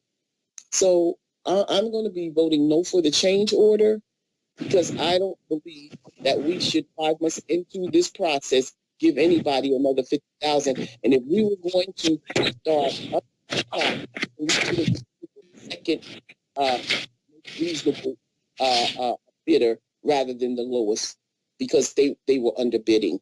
And that's my take on this. That's it. Mr. Collins, you can move for the vote, please. Yes, ma'am. This is Resolution 21-096, a resolution authorizing change orders 1, 2, 3, 4, 5, and 6 to the contract with Scazzari Builders, Inc. for bid 2020-47 renovation of the North Clinton Recreation Center, 454 North Clinton Avenue, Trenton, New Jersey. I have a motion from Council Vice President Caldwell-Wilson. I have a second by Mr. Blakely. I'll now call the roll. Mr. Blakely? Yes. Mr. Blakely says Mr. Blakely votes yes. Ms. Caldwell-Wilson? Yes. Mr. Harrison? Yes. Mr. Harrison is actually on the phone line with me. Mr. Harrison votes yes. Mr. Michelle? Yes. Mr. Michelle votes yes. Mr. Rodriguez? Yes. Mr. Rodriguez votes yes. Ms. Vaughn? No. Ms. Vaughn votes no. Council President McBride? Council President McBride votes no. The ayes have it 5-2. We have Resolution 21-097, a resolution authorizing change orders 1 and 2 to the contract with Levi Construction Company, Inc. for bid 2020-49, renovation of the Reading Senior Center, 15 Ringgold Street, Trenton, New Jersey, in an amount of $12,579.22. Do I have a motion? So moved. I have a motion by Council Vice President Caldwell-Wilson. I have a second. Second. Second by Mr. Harrison. The floor is open. No one else sees the trend here. Underbid to get Council President McBride? and then start increasing the change order. No one else gets this trend here. I have something I'd like to say. I have, Council President McBride, I asked first. Go right ahead, Councilwoman. Yes. I would need to speak to, is public property on the line? Wally Onateri. Wally Onateri on the line? Yes, yes, I'm here. Good evening. Okay. Wally, did you hear the conversation around change orders around these buildings that are currently under construction? Could somebody please mute themselves? So Wally, yes, we just talked about the renovation on North Clinton Avenue. Now we're on another resolution that proposes a change order for the renovation of the Reading Senior Center on Ringgold Avenue. Now you manage public properties, right? The Division of Public Properties, correct? yes, we do manage the cleaning part of it. Yes.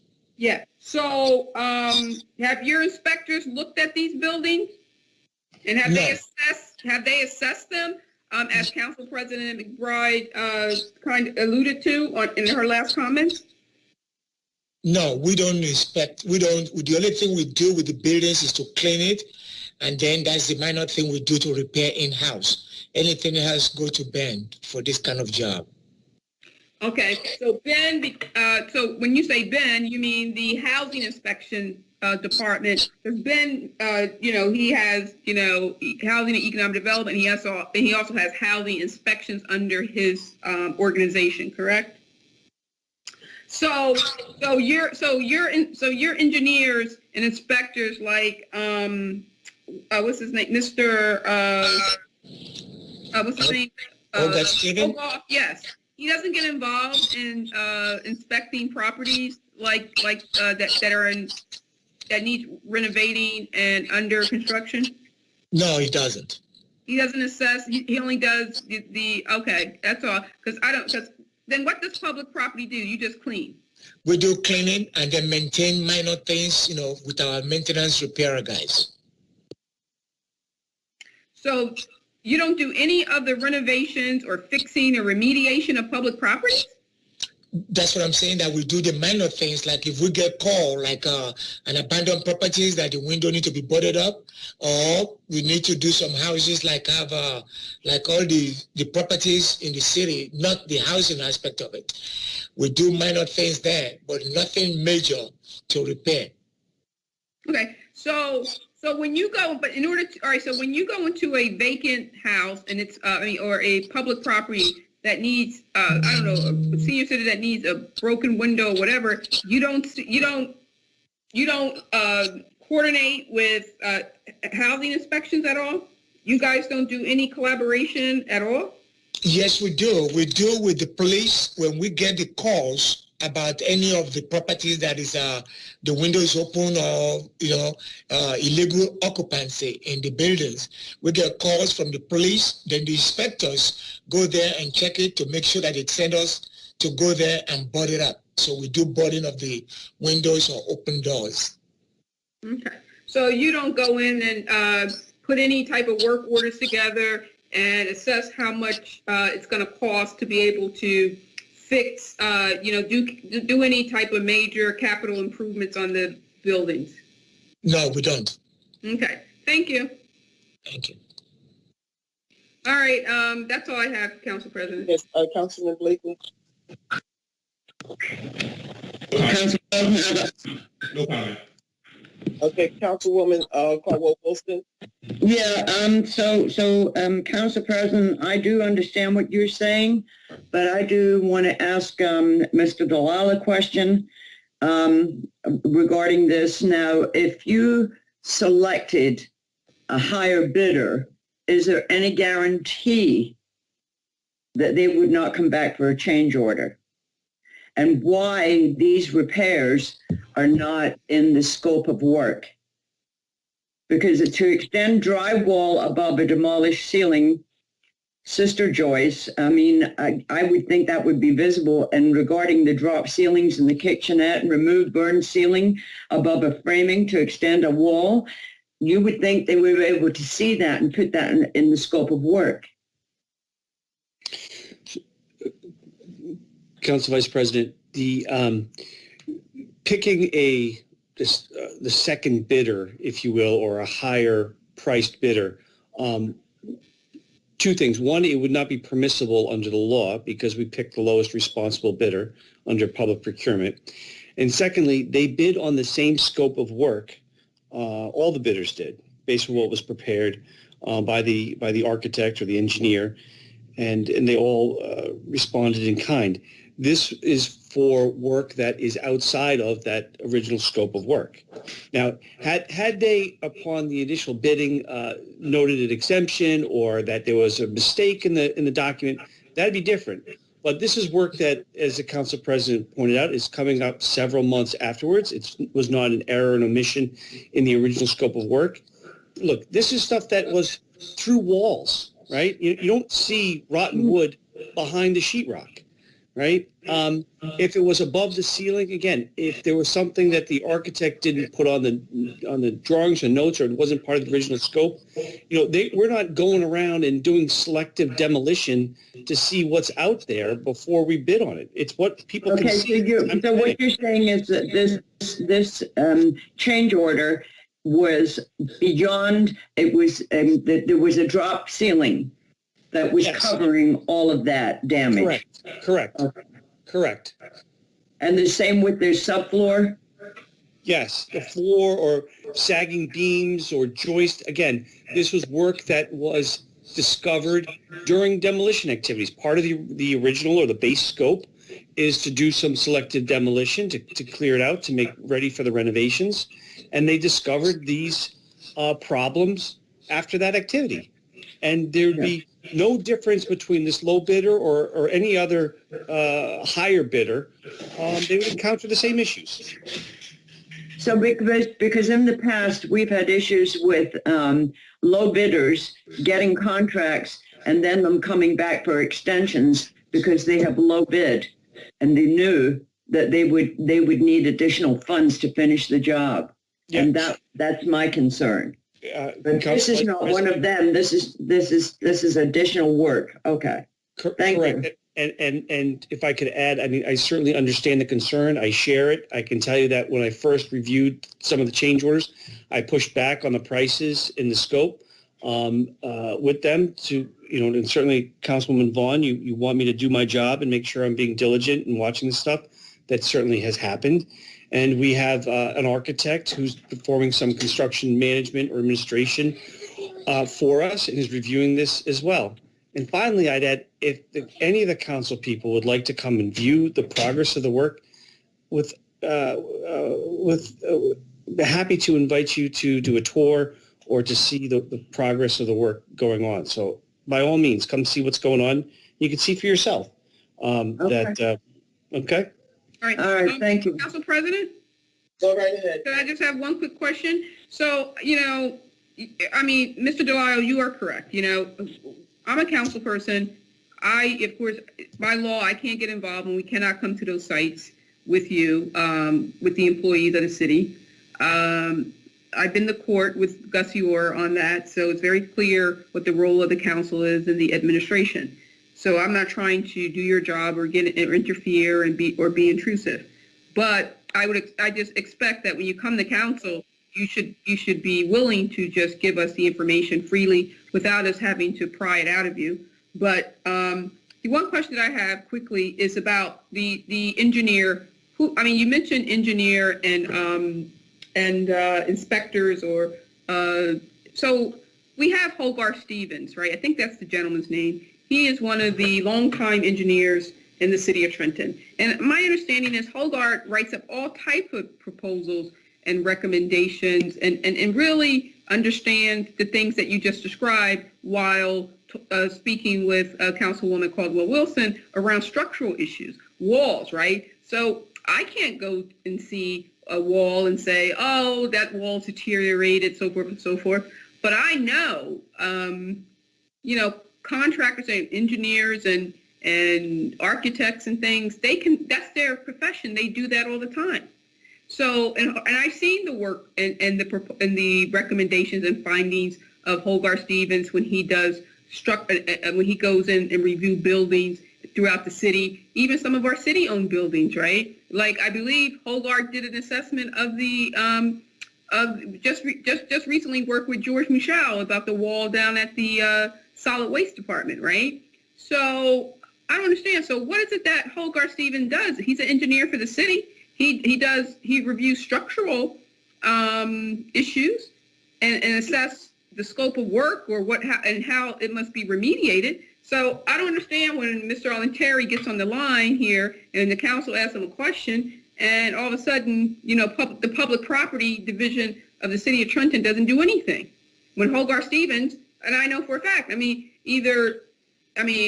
again, I may be on council, I'm not a city employee, but I know what's up, okay? I know what's going on around here. Now, I know Hogarth have the expertise and the training to be able to tell whether a wall is deteriorated, And when he puts out a scope of work and gives it to you or Mr. Oniteri to put a price tag on it, he's got it.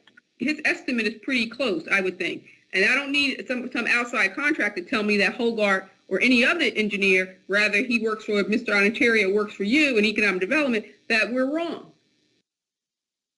And so can you please just tell me what Hogarth Stevens does if he's not a structural engineer? Mr. Delisle, or the business administrator, what is the role of our engineer, Hogarth Stevens? Does he not assess structural buildings in public property? Council President, this is Wally. May I comment, please? No, wait a minute, Wally. You already commented. I want to know from the business administrator, what is the role of Mr. Hogarth Stevens in the city of Trenton? Does he not assess structural issues throughout our city and public property? Yes, he works for Wally. He's in a public property division. So we're talking about public properties. We're talking about the senior center, that's public property. We're talking about the recreation center, that's public property. Hogarth Stevens, he doesn't assess those probably for structural issues. And he is an engineer. He's a structural engineer. So, I just want to understand. Please educate me and the public as to who these individuals are. Mr. Cruz. Madam President. Go right ahead, Mr. Cruz. Thank you, Madam President. Mr. Hogarth serves a specific purpose in the Department of Public Works, and he works for the Streets Division. Mr. Onitiri is the best person that can give you a full description of his job, as he worked with him on a daily basis. But according to the flowchart that exists in the Department of Public Works, he is assigned to the Streets Division. No. Wait a minute. Mr. Cruz, what is the title of Mr. Hogarth Stevens? You're the business administrator. Your role is to govern across all departments of the city. So, it's unacceptable for you to come and say you don't know who Hogarth Stevens was. So, who is he and what role does he play? What civil service title does Hogarth Stevens have? Is he a structural engineer or what? Just answer that question and I'll be done with it. Councilwoman, I do not have his resume in front of me, so I cannot tell you. I asked you what his title was. I cannot tell you specifically what are his actual credentials, because I don't have his resume in front of me. As far as his role in the city, he is assigned to the Streets Division. He is a principal engineer assigned to the Streets Division. He is not going around checking structures in the city. We have engineers that can be used for that purpose outside of that role for Mr. Hogarth. As Mr. Onitiri mentioned to you earlier, when it comes to large modernizations in buildings, it is not really Mr. Onitiri who's responsible for that. It's actually Mr. Delisle. So Mr. Onitiri is not lying. He's not playing games. That is just how it operates. That is how things are done. All right, thank you. Mr. Onitiri, quickly, Hogarth Stevens, did he not help out with the structural wall that had down at the solid waste department? Well, Hogarth is the principal engineer for the city and for public works. He does present himself to go we do hire a PE engineer, somebody with a PE license from outside that Hogarth work in conjunction with. So when we have such a job at sanitation like that, we have somebody who goes there with Hogarth, a PE engineer, licensed engineer. Like we have something going on in sanitation right now that is working with. So Hogarth is more of roads, electrical and stuff like that. But those structure, of course, as an engineer, he have an idea of what is going on as an engineer, but he's not really an expert in those areas. Okay, thank you. Thank you. Thank you, Mr. Onitiri, for that. Thank you, Mr. Onitiri, for that detailed explanation. Council President, I'm done. Can Mr. Collins, could you please move on? Council President, I have Mr. Harrison on the phone, and he would like to speak. I have him on speakerphone, and he should be heard by my microphone if that's, he would like his turn then. Yes, go right ahead, Mr. Harrison. Mr. Harrison, please go, sir. Can you hear me? Can you hear him? Yes. Yes, they can hear you. Okay. We're talking about the senior rec center. We have to do these upgrades so the seniors can use these buildings. When people come out to do a proposal on it, they don't know what's inside the walls. So they're not walking around with sledgehammers, banging in walls all over the building. That's not how it goes. So if they come out for certain specific things that they're supposed to do, they go out, that's what they're going to do. They all of a sudden they rip the wall open. Now they're saying rotten wood. So, but at the end of the day, we have to do these upgrades because these are senior centers that are being used by our seniors. So it's pretty easy to me. These are senior centers that are being used. The Reading Center is used by a lot of senior citizens, some who've lived here a long time in this great city and who love this city. So we should take care of them and do the upgrades we have to do on these centers for them. Thank you. All right, Mr. Conlon, you may continue. Yes, ma'am. This is Resolution 21-097. I have a resolution introduction by Council Vice President Caldwell-Wilson, a second by Mr. Harrison. I'll now call the roll. Mr. Blakely. Yes. Mr. Blakely votes yes. Ms. Caldwell-Wilson. Yes. Mr. Harrison. Yes. Mr. Michelle. Yes. Mr. Rodriguez. Yes. Councilmember Vaughn. No. Council President McBride. No. Motion carries by a vote of 5-2. Next, we have Resolution 21-098. These are from the Department of Public Works, Wahib Amatiri. 21-098 was actually pulled from the docket, ladies and gentlemen, and it was combined with Resolution 21-099 was amended. The amendments should actually be read into the record, Council President. Would you like me to read Resolution 21-099 into the record? Yes, I would. This is Resolution 21-099, a resolution accepting bids and awarding a contract to Yaros Landscapes for snow plowing and snow removal hauling services for 6 months, with an option to extend 2 additional 6-month periods on an as-needed basis to complement the Division of Street Fleet during snow events with large accumulations in an amount not to exceed $160,000 through bid 2020-086. Whereas 2 sealed bids were received on December 30, 2020 for snow plowing and snow removal hauling services on an as-needed basis to complement the Division of Street Fleet during the snow events with large accumulations. The purpose of this contract is to increase the amount of Fleet City has available during snow emergencies. The contract is for a period of 6 months with an option to extend 2 additional 6-month periods for the City of Trenton Department of Public Works Division of Streets. Whereas Yaros Landscapes, 359 Princeton Avenue, Trenton, New Jersey, 08619, bid combined pricing for hourly rate and snow plowing and for snow removal hauling is considered the lowest responsible bidder, complying with the terms and specifications on file in the Division of Purchasing. And whereas Uplift Property Solution, P.O. Box 262, Trenton, New Jersey, 08618, hourly rate for snow plowing is the lowest. However, when combined with the hourly rate for snow removal hauling, Uplift Property Solutions is the second lowest bidder. And whereas funds in an amount not to exceed $160,000 and an hourly rate of $385.98 for snow plowing and $385.95 for snow removal hauling have been certified to be available in the following account numbers: 1-01-55-5521-290 from January 31st, 2021 to June 30th, 2021.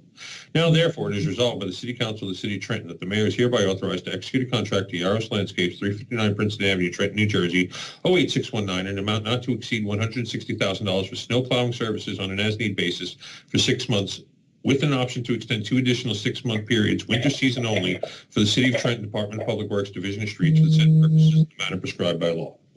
Do I have a motion? So moved. I have a motion by Mr. Harrison. Do I have a second? Second. I have a second by Mr. Blakely. The floor is open.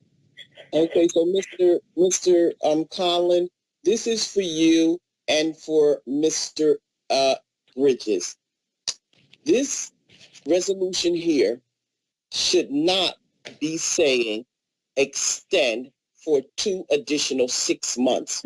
It just should not. This resolution should be amended or however you have to do it, but we should not be offering up to extend this contract for 2 additional 6-month periods when we're going, when the when we're going into the summer months, the spring and summer months, and then we're going to offer them up another contract after that. This makes no sense to me. Can somebody please help me out with this here language in this here? Can we table this? The people have to be paid. Can you, Mr. Conlon, between you and Mr. Bridges, this option extends. Yes, ma'am. Ma'am, the way I understand it, and Mr. Bridges would be able to speak to this, I did extend to Mr. Bridges your question with regard to the 2 6-month extension periods. I don't know, and I had asked that the purchasing agent be contacted with regard to the actual bid specifications, because if the bid was advertised in that manner with 2 extension options, you would actually probably have to present the resolution. Mr. Bridges can actually speak to the legal formality of that, but with regard to purchasing, if you advertise a bid, then your resolution should reflect the terms of the bid. I am unsure at this time as to whether the resolution reflects the terms of the bid. I would imagine it does. Ms. Garcia does a good job. But I would imagine that those 2 extension terms are in the bid, and the resolution would actually reflect the terms of the bid. And I'm actually going to ask Mr. Bridges, because I did present that to him, and I'm pretty sure he checked with Isabel. Well, before Mr. Bridges make his statement, where is the actual RFP for this resolution? Because see, on Tuesday, they tried to pass off 2 resolutions for over $312,000. So I'm just trying to understand how you would extend a contract to someone for 6 additional months. I'm just not getting that. Could you help me out, Mr. Bridges? Be happy to. Thank you for the question, Council President. I did review your concerns. I had a conversation with Mr. Untitled as well as Mr. Cruz, and the one that was pulled was in fact duplicative, and what Mr. Untitled was trying to reflect was the fact that of the $160,000 for this year, $152 and change has already been charged. So that it was really unnecessary for that to be, and we talked through that. As to the legality of the resolution and the contract, I can speak to its legality. It is common and legal for the city and municipalities to enter into these agreements with. No, Mr. Bridges. As to I wanted to know what the actual RSP stated as far as these 2 additional 6 months. That's what should have been submitted to me before you put this back on here. When you put this back on as a revised resolution, we still should have had the RSP that went out with this particular bid. And Council President, I have actually put that up on the screen, and it actually is bid 2020-086.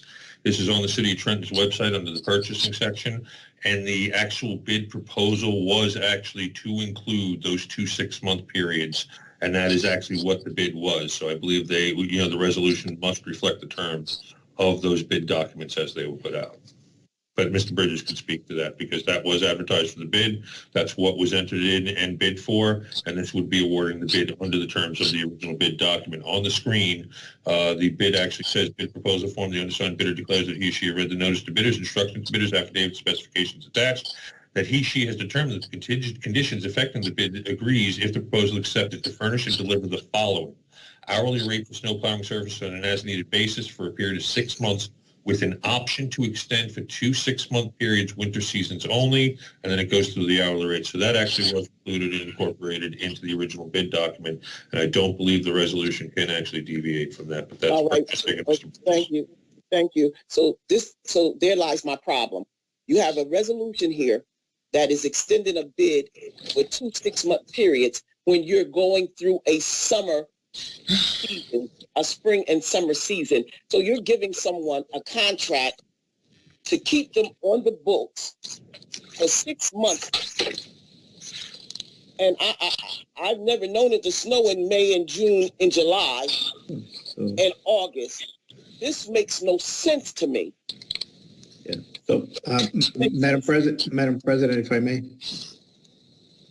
Go right ahead, Mr. Cruz. Yes, Madam President, the resolution, the intent of the bid was to acquire the services of a contractor to remove snow, of course, in the winter months. So the 6 months that are covered are actually from would have originally have started last year and into this year for probably until April. The next season, the next 6 months will be covered in the next winter.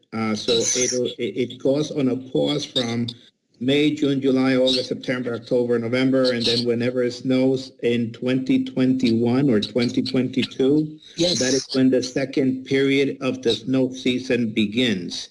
And it's only for 6 months. Normally, in other municipalities that I work, Madam President, is actually years. Here they call it 6 month intervals.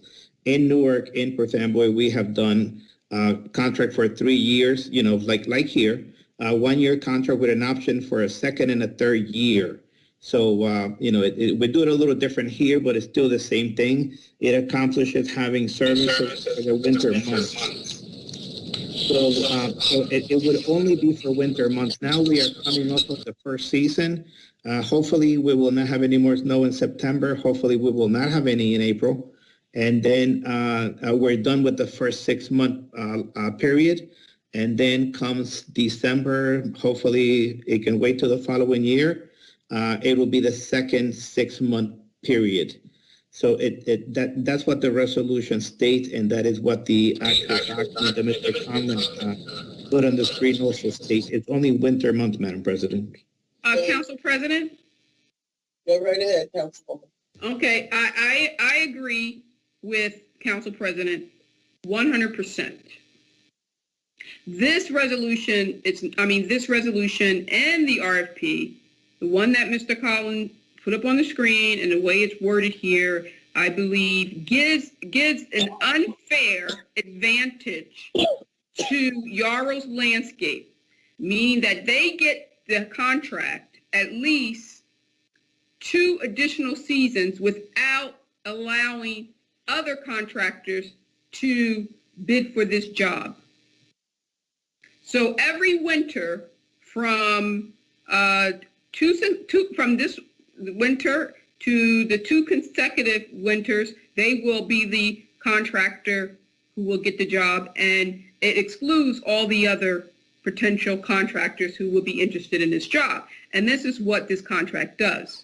And that is not what the city of Trenton wants to do. We want to give and I want Wally Ontario to chime in on this, because we don't have to, it's not for this type of work, because we already discussed on Tuesday, and that we want to, first of all, we don't even know why we are going out to a landscaping company to do snow removal when we have the in-house capability to do it with the Public Works Department. That's why municipalities, Mr. Cruz, business administrator, that's why municipalities have Public Works Department, because the Public Works Department, this is what they do. So the fact that we even have this contract on the docket is ridiculous. And Mr. George Michel mentioned that this type of money should be invested in our vehicle, in our fleets, or, whatever we need to do, maybe a resource. Instead, we want to outsource snow removal when we have a Public Works Department. Ewing Township, every township uses their Public Works Department to do snow removal. And here we are sitting here trying to give a landscaping company a monopoly for the next 2 seasons, a contract, without having gone out to bid and without other local landscaping companies compete for the job. So I want to hear what Raleigh Ontario has to say, because I don't want this, and I'm leading and I'm championing. I want our Public Works Department and the men and women who work in the city to do the snow removal, get the overtime, get the salary, not a contractor, and then give him the unfair advantage to have the contract for 2 and 3 winters. And this is what I mean, Council President and Council Vice President. I mean, some of these things that get on this docket, man, it does not serve the citizens of our city, and it disadvantages us in a big way. And this is an example of one of those type of contracts. So, Wally, Mr. Oniteri, I'm sorry, please, because I know this contract very well, because in prior years, I believe one of the contractors was a Trentonian, and Yarrows is not even in Trenton. Okay? I believe Yarrows Landscape is in Lawrence Township. So I want to know, because I know the prior landscaper who had this contract, I believe it was Syfax, I can't remember, and yes. That company may have been one of the bidders that Yarrows outbidded, but he's a Trentonian. So I'm not happy with this for multiple reasons.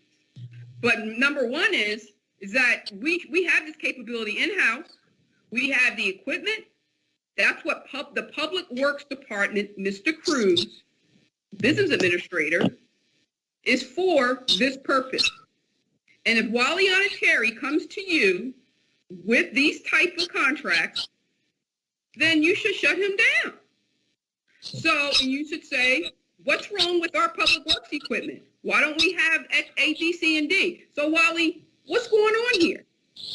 And why do you have to extend them two winters? And plus, winter does not last for 6 months. Winter only lasts for, I believe, 4 months on the Northeast, in the Northeast where we are. So tell me, Wally, please, Mr. Oniteri, what's going on here? You should always advantage your department. So please let us know what's going on here with this contract. Okay, thank you. I'm sorry. Council President, yes, thank you so much. I hope you will bear with me, because there's so much in this question going back and forth that I need to explain to you. The first thing, let's talk about the 6 months contract. For the past years that I've been here, we always do this because of the pricing.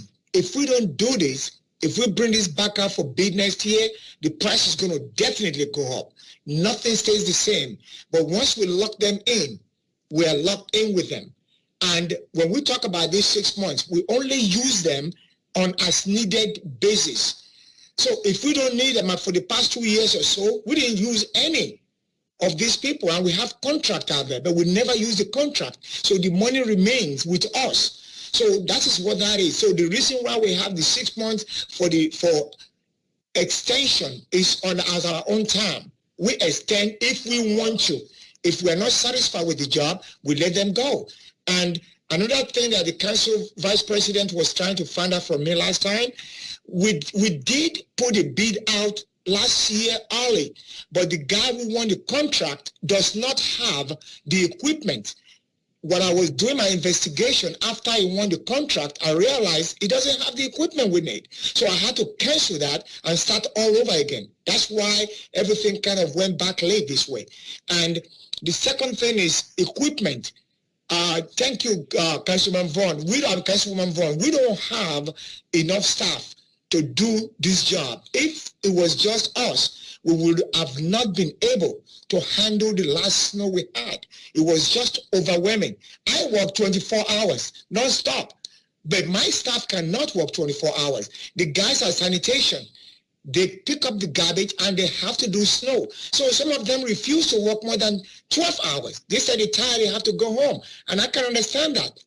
We cannot, by law, work there more than 16 hours. So this Yarrow were out there working all night long with me, driving around, calling them here, calling them there. And that's part, we don't have enough staff to do this kind of job. Our streets, we don't have enough people to do it. So we definitely need these contractors to help us when they are needed. Not all the time. There's been so many years we never need them. We get away with it. Thank you. I have a question. Council President, I have a question. Is there someone else? Yeah, it's Councilman Blakely. So, Mr. Onitary, the question I have is, how many city employees do we have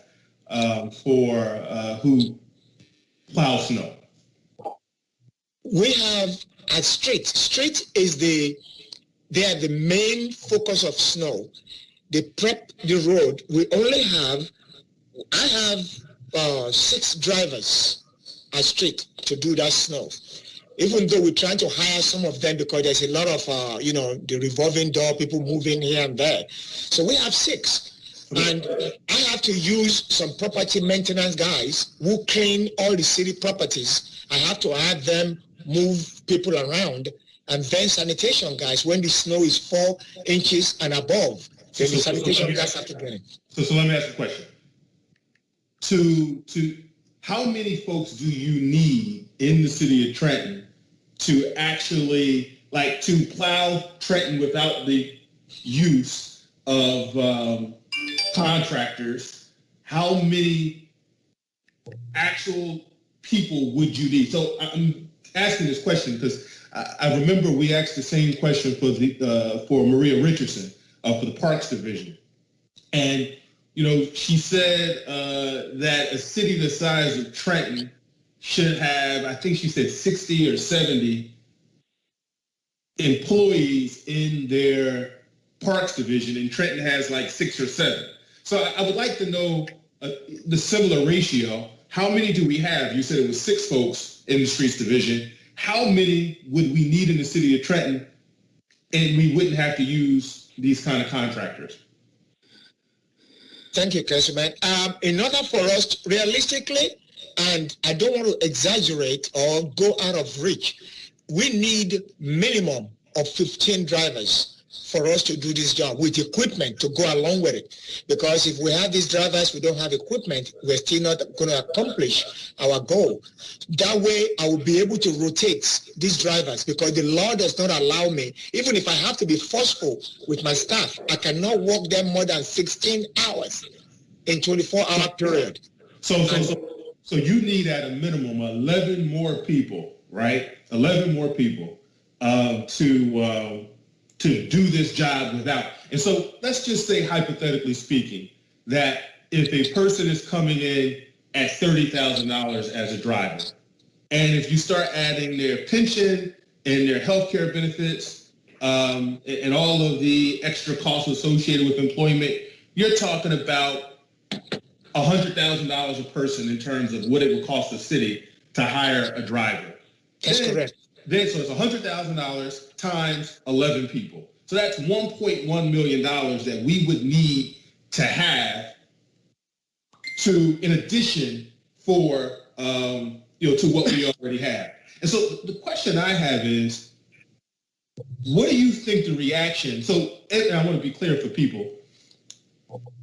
Every person that we hire for the city has to be approved by DCA, correct? That's correct. What do you think? Say if you went to DCA and said, hey, we want to hire 11 new drivers for the city so we don't have to rely on contractors. What do you think DCA is going to say? They will say no. Why? Have you tried to add additional drivers? Well, yes, I have tried. I spoke to them to find out that we don't have the money. We don't have the resources. Just like you said, we have not just the salary, we have to look at the benefits that go with the salary. So that's why we have to settle. And the contractors, we've been using these contractors for years to help when this situation comes along. So I want to be very clear. I would prefer to have city employees do this work. But we're not the deciders, for lack of a better word, as it comes to this council. It has to go to DCA. And DCA is saying, we'd rather spend $160,000 on an as-needed basis than spend $1.1 million in money that the city doesn't have to hire these folks. As I mentioned, I would rather spend the $1.1 million because I'd prefer for these drivers to be city residents and the money to be in the city economy. But there are a lot of things that I would prefer. I prefer to be a billionaire. I prefer to marry Beyonce. But there are things that we hope for, and there's things that we hope for that we can't get. And so I just want to be clear that the issue is DCA not allowing us to hire the staff. And this situation in the streets department is replicated throughout the city in every department. I mentioned that the parks department had a similar issue where they don't have the staff, and so they have to rely on contractors. And if folks think that their taxes are high right now, I can tell you that taxes would be much higher if we did not rely on these contractors as opposed to hiring staff. Now that's a value judgment. I think that I'd prefer us to have a balance, but this is what it is. And I just wanted to throw those facts out. You're saying we need to more than double the number of folks on the streets division, and because we don't have that manpower or that human capital, we are using these contractors because of that. And that is something that is a state policy shift. The state is saying, we're not giving Trenton, an additional $1.1 million when they could do it with $160,000. And I think personally, I'm against that, but that's not something that is the fault of this council. That's the fault of the state, who is saying that they prefer for us to use these contractors. Thank you very much. Councilwoman Howard.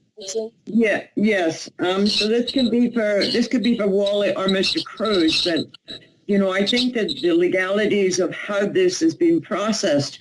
Now, I understand that the Yaris landscape was ordered on an emergency basis for the snowstorm because you happen to have the process going on for renewing a contract, but we should not be awarding them the contract. And this is what confuses me, is if it was an emergency basis, it should be paid for on an emergency basis, and the contract should have been rebid for the final 6 months. Mm-hmm. So I think you're mixing apples and oranges here, and you're including everything. You're giving them a contract for which they are owed $152,000 for, and the contract, but you should never, you knowing that they were a bidder on that contract, you awarded them an emergency contract, knowing you were going to give them this contract. I'm having a problem of understanding the legality of how this process is being handled. I understand they should be paid. If they cleared the snow, they were hired on an emergency basis, yes, they should be paid. But I think this contract should have been rebid. So someone answer that question for me. May I explain that, Council Vice President? This contract was these people already won the bid, because I had other people on this bid, and they won the bid before the snow happened. And okay, so you still couldn't award it to them. You may have selected it, but it wasn't approved by council. That is what I'm saying. Technically, they did not get the contract because we did not approve it. Exactly, you're right, and that is what I'm here before you, because we tried, like I said, we were going through it before we canceled the other contract, and we started again. So we're trying to bring this before you before the snow happened, and then when the snow hit, these people already won the bid. I understand. I know what you're going to say, but the fact remains is that this was awarded on an emergency basis. basis because the contract had not been approved by council.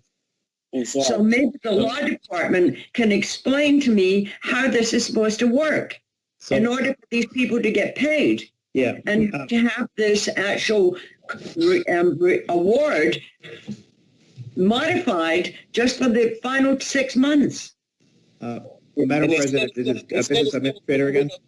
Instead of them getting rid of the... Instead of giving them a contract for the 6 months, because you've already used them for the first 6 months, and that was on an emergency basis prior to this council approving the contract. Right. So maybe Madam the law President, department needs to explain this to me because this is still not right. Mr. Bridges, would you please address the councilwoman's concerns? Yes, as I stated earlier, the resolution parrots the RFP. As Mr. Onateri said, there was an initial company that was awarded it. He had to cancel that because they didn't have the ability. No, I understand that. I understand all of that. What I'm saying to him was they're saying they had already won that award, but they hadn't because it hadn't been approved by council. That's why they had to give it to them on an emergency basis. Correct. So now they have to get paid for that. So That's now correct. you bring in a resolution that's including the amount of money for the emergency basis. I mean, I just think that this contract should have been reworded so that we will award it for the second 6 months and they get paid for their on an emergency basis because it just doesn't seem. As to the business decision as to whether or not to have it 1 year and then rebid it again, I would defer to the business administrator and council on that. But with respect to the legality of this, the resolution as written, as parrot, the RFP is legally proper both as to legality and as to form. As to the business decision to do that, I understand your thoughts, and maybe if the business administrator Cruz can jump in and share his thoughts, I think that would be helpful as well. But with respect to legality and form of it and legality, it is legal. So because they awarded an emergency contract based on the fact that they had won the award, but it hadn't been approved by this council as yet. Right. Correct. So Madam Vice President, if I may. So Mr. Cruz, the council vice chair is correct because when the two resolutions appeared, the only thing that should have happened here was the emergency contract should have been paid and this bid should have been put back out because it was never granted. And that's where the mix-up is coming from. You guys are trying to do too much here because the only thing that you should be doing is making sure that those people got paid $152,000. And then this particular contract should go back out to bid. And that's where we are. That's why there's so much confusion because it's not right and the water is a little too murky and you can't see through it because it makes no sense. And so they should have been paid. The emergency contract should have stood. And because this bid was never awarded, it should be non-void. It should not be in existence. So there is where the double standard is. It shouldn't be here. The only thing should be here is the emergency contract for the $152,000. So Madam Vice President, if I may, and this will be the last comment, and we can move from, as at the pleasure of the council. One of the comments that was made is that we're doing an unfair advantage to this individual. That is a very wrong statement. Everyone was given the same information at the same time when this bid was advertised. So no one is in bed with anyone to give somebody an unfair advantage. So that statement is completely wrong, when it comes to the award of the contract, as you can see, the resolution was written so that this resolution can go back to January 31st. So we're ratifying the time when his use for the first time took place, which the first snowstorm happened on February 1st. We are ratifying the contract to January 31st so that it covers that time period. It's $160,000. Unfortunately, it was advertised to be with an option for a second and a third year, Madam President. We cannot change that, unfortunately, because that's how it was advertised. We can award this contract. It was advertised like that, but yes, before you could get to getting this RFP accepted by the council, there was snow. So you had to have an emergency snow removal. So you got your emergency snow removed. So you pay them their $152,000, and then you put this contract back out for bid. That would be the best practices, to put that back out to bid rather than to try to give this company a contract under the guise of $152,000 emergency funding. The whole contract should be so. That's where I'm at. So, Council President, so Mr. Cruz, so the fact that it was awarded an emergency contract for record-keeping purposes and auditing purposes, it should be denoted as such, and it should be paid as such. Well, so this is why the contract is being ratified to January 31st. This is the way of remediating the use of the contract prior to it coming in front of the body. I mean, there has been occasions where ratification has taken place with other contracts. However, in light that this, listen, I'm hearing you, Madam President. I know that you said that on April 1st, you only wanted to hear items related to the budget. If you agree with me to listen, we can go back, we can table this resolution, and we can create another resolution awarding an emergency award for the $153,000 on April 1st, because the vendor needs to get paid. I mean, it's a lot of money that he put out to pay his vendors. And then we can table this, and then on April 1st, we'll have a resolution set only to pay for the services that this company has provided to date. You still want to be heard? Yes, now we're talking, Mr. Cruz. Yeah. And that Council President, will be comfortable with that. Council President? Mr. Harrison would like to be heard. Wait a minute, let Mr. Cruz finish. Go ahead, Mr. Cruz.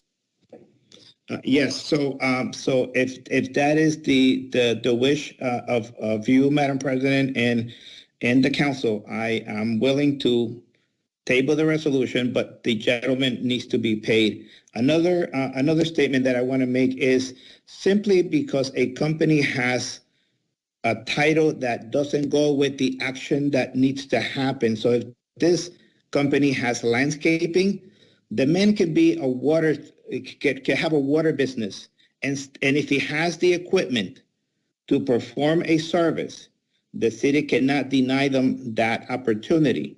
Everyone has the right to branch out to perform other types of businesses. So just because the man says landscaping, I don't think anybody in the city saw a man walking down cleaning snow with a snowblower. I mean, with what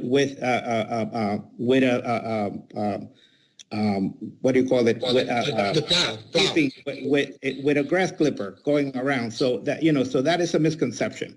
Let's be fair. This is a land of opportunities, and anybody that is willing to come and perform a service, it doesn't matter the name, and if they have the equipment, they can perform it, and the law protects them to do that. So that is a misconception. Right, Mr. Cruz. That's the last thing that I'm worried about. I don't know who made the statement, but my concern is that we address the issue as it is. So if you would table this would be in the best interest of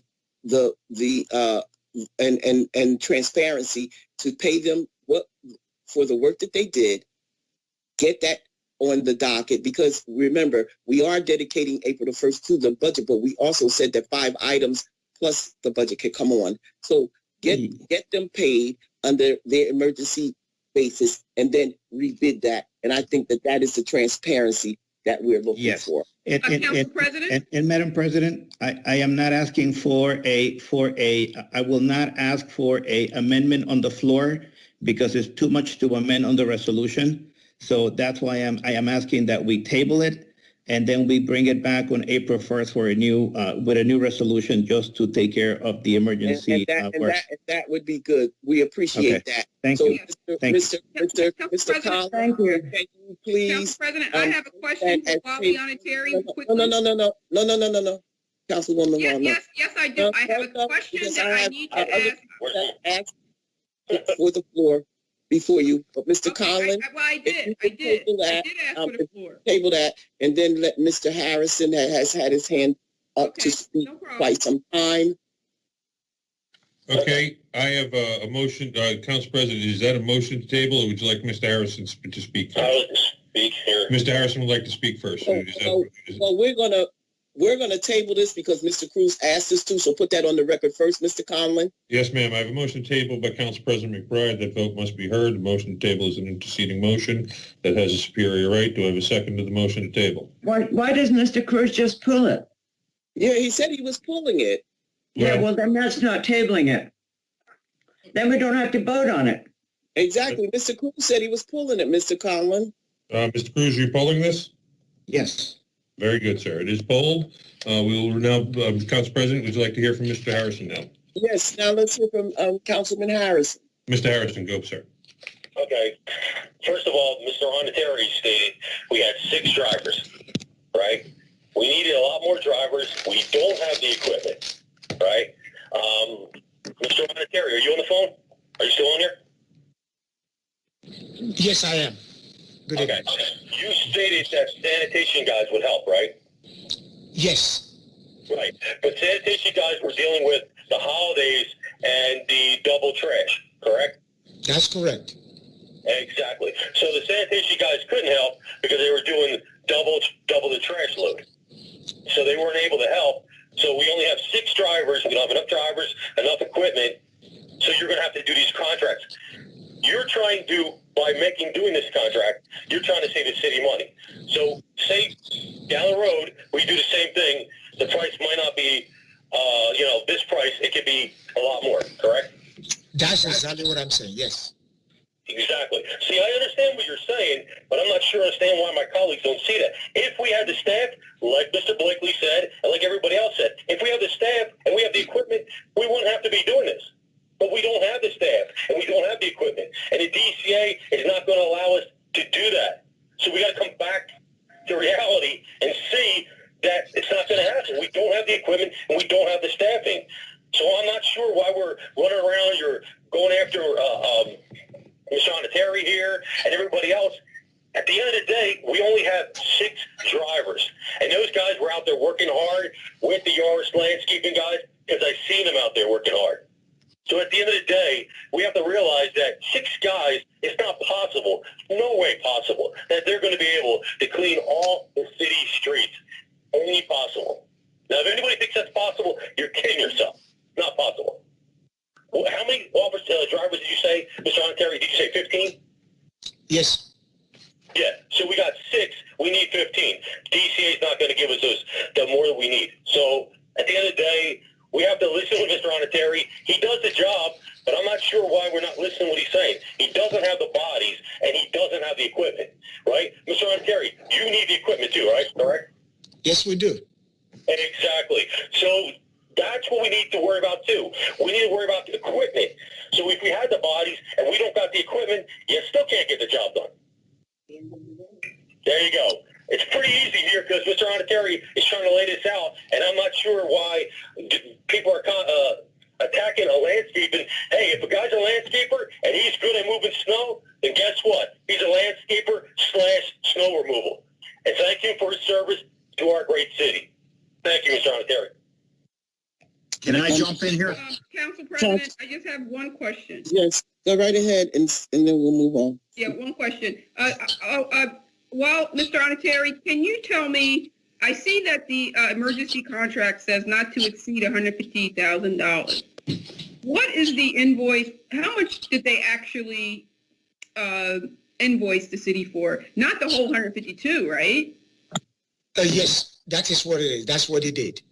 Well, it doesn't say that. It says not to exceed. No. It's not to exceed 160,000. That was the first one that we're. I'm talking about the emergency contract. The emergency contract, yes, it's not to exceed because that's what we owe them. So it's nothing changing there. That's what you. No, not to exceed does not mean you owe them that. It appears that it's not. It doesn't tell us how much, because the first snowstorm was on January 31st, right? So we have a couple of days of the snowstorm, not just January. Yeah. So they invoiced us for the whole 152,000 to date? Yes. But the contract was not to exceed. The contract are you talking about the emergency? The emergency contract? The emergency, I would like to see the invoices, but the emergency contract says not to exceed 152. So to date, the first snowstorm was January 31st. We're only in March. So they used up that whole contract that usually goes across the whole season.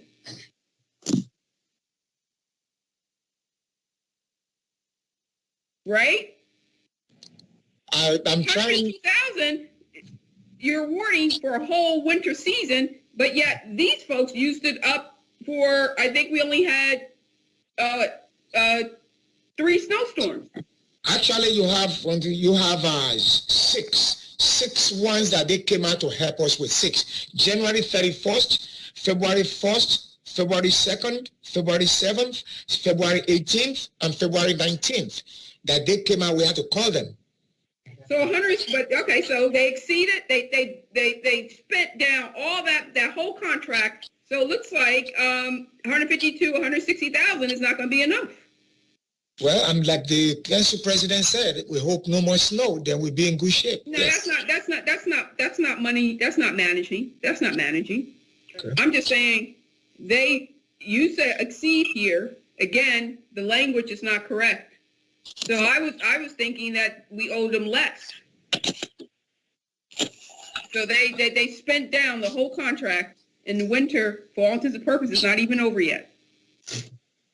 In fact, Councilwoman, we normally, I hate to say... That's my only question. They spent down the whole entire contract, and the winter's not even over yet. And then on April 1st, Mr. Cruz is going to put one for 6 months for $160,000, an $8,000 difference.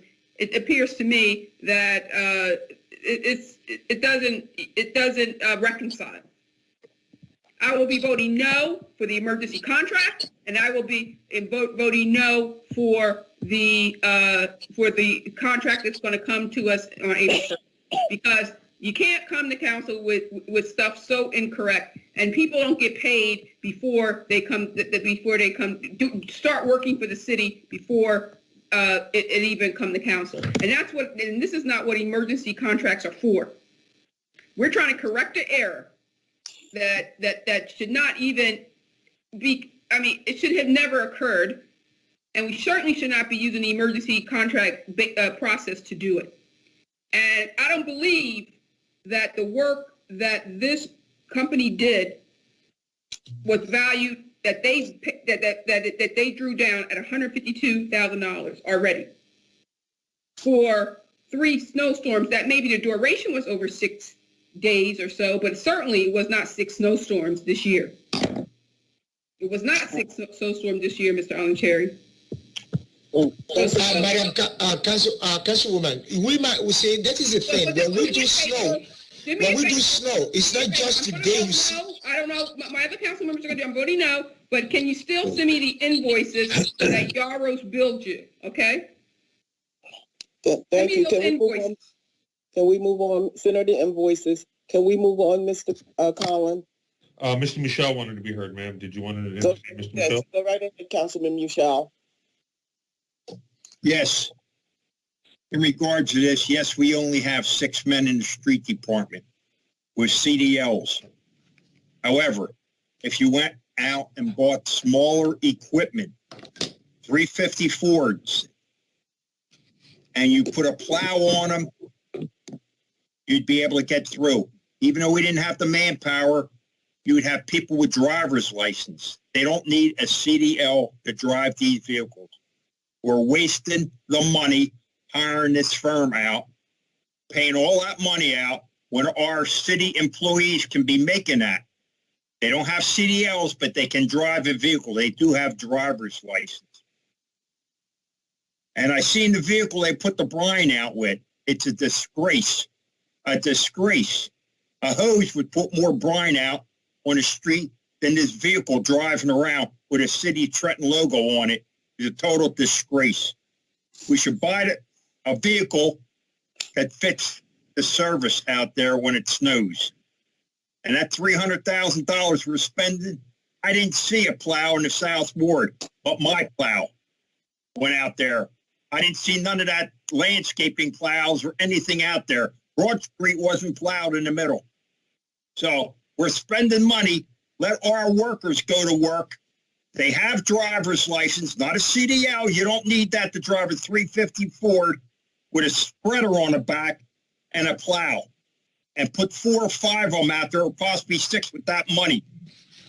And then you're talking, we're doing something right for the city, not wasting the money like we've been doing. Thank you.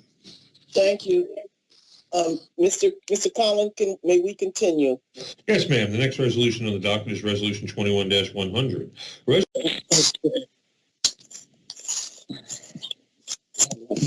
Lost my place.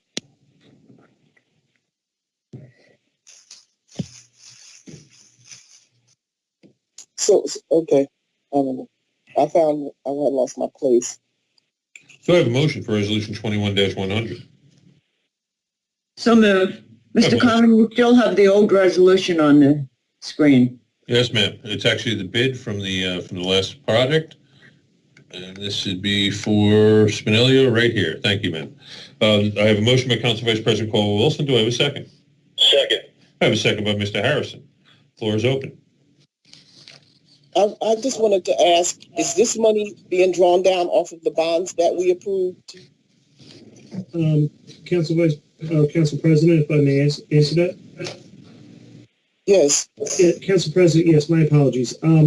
There was a tabulation error done on the original resolution. So this would be the same bond money we're talking about here. This is not a third contract for Spinello. This was the one that was approved at a prior meeting. The tabulation error works in the city's favor to the price of $22,010. I remember now. Thank you. I recall now.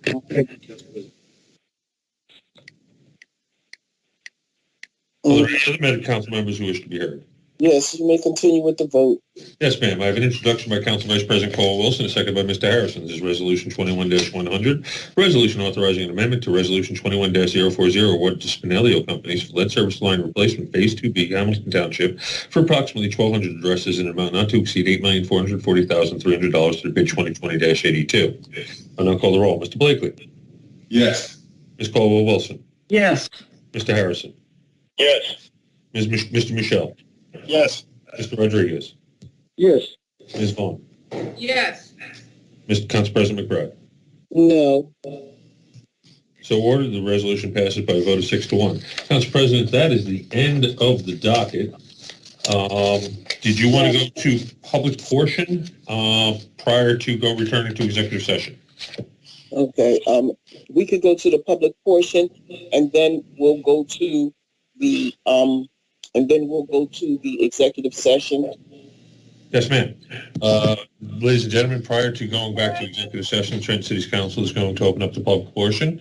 This is your time to speak. We had a young lady earlier who wished to speak, and I believe her name, I don't know if she's still here yet. I believe her name was Miss Calais. Miss Calais, are you still here, ma'am? That being said, does anybody wish to be heard for public portion?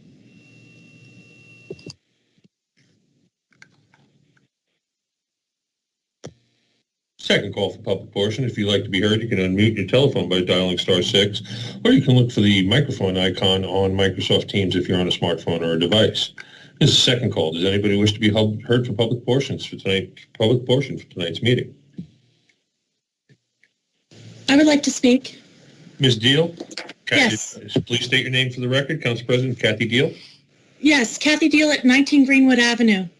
Yes, I wanted to first just note I'm a procurement professional, and change orders are a normal process in procurement. It is something that if you want a specific language in your contract, that should be noted at the time of the RFI or the RFQ. And if you want your language to state that the contractor cannot add additional fees, that can be added to your language in your documents. But change orders are a normal process in procurement. On a separate note altogether, the reason I joined the meeting today was to compliment DPW's sewer team. The sewer team, I want to say, is the most pleasant and professional team that I have dealt with in a long time in City Hall. I've had an issue with roots in my line last year, and I believe they told me that my roots were the biggest roots in the city. I think they said 17 feet of roots on the sewer line. Now, the reason I'm bringing them up is my neighbor had an issue with the sewer line this week, and one of the issues that we have as the citizenry is that the sewer team has the ability to scope the line with a camera, and they have the equipment, but they are not allowed to do that for the residents. The residents are required to hire a plumber at the rate of about $350 to scope the line with the camera with city workers present. Now, I feel as though this is an opportunity for the city to provide an additional level of customer service and benefit to their constituencies, as well as apply the knowledge that they gain with these scopings to the infrastructure plans for the city. My neighbor, who is a tenant of the building, wasn't able to get the camera down there. I paid for the fee to the plumber in order to diagnose the issue as a city responsible issue. But I think it would be in the advantage of the citizenry for the policy to be reviewed to allow the sewer team to scope the lines for the benefit of at least the benefit of the owner-occupied residencies. If you're talking about a profitable building owner, that's a different thing than the actual owner-occupied buildings. Thank you for the opportunity to speak. Thank you. Does anybody else wish to be heard for public portion? This is public portion. If you're on a phone, you can unmute yourself by *6. If you're on a device, just look for the microphone and make sure that there's no line through the microphone. Does anybody wish to be heard for public portion? Council President, I've done second call. Do I have a motion to close public portion? Yes, motion to close. I have a motion to close public portion by Council President McBride. Do I have a second? Second. I have a second by Council Vice President Caldwell-Wilson. All in favor? Any opposed? Aye. Seeing none opposed and all in favor, public portion is closed. Council President, would you like to go to return to executive session, or would you like to go to civic comments? Yes, could you remove that resolution from the screen? Yes, and we can go straight into to the into the executive session. Do I have a motion to return to executive session? So moved. I have a motion by Mr. Harrison to return to executive session. Do I have a second? I have a second by Ms. Caldwell-Wilson. I'll now call the roll to return to executive session. Mr. Blakely. Yes. Ms. Caldwell-Wilson. Yes. Mr. Harrison. Yes. Mr. Michelle. Yes. Mr. Rodriguez. Yes. Ms. Vaughn. Yes. Council President McBride. Yes. Ladies and gentlemen, we are going to return to executive session. We will be returning shortly. Just to note, this is an executive session that is being called for attorney-client privilege to discuss a settlement offer between the city of Trenton and a lawsuit filed against it by a party named Giddens. And that is the purpose of this executive session. The executive session resolution was read into the record earlier. It is resolution 21-102. We are returning to executive session as we truncated it to return to the regular meeting. At this point in time, we shall return shortly for civic comment. Please stand by. We will return. It should not be a long executive session, and we thank you for your time.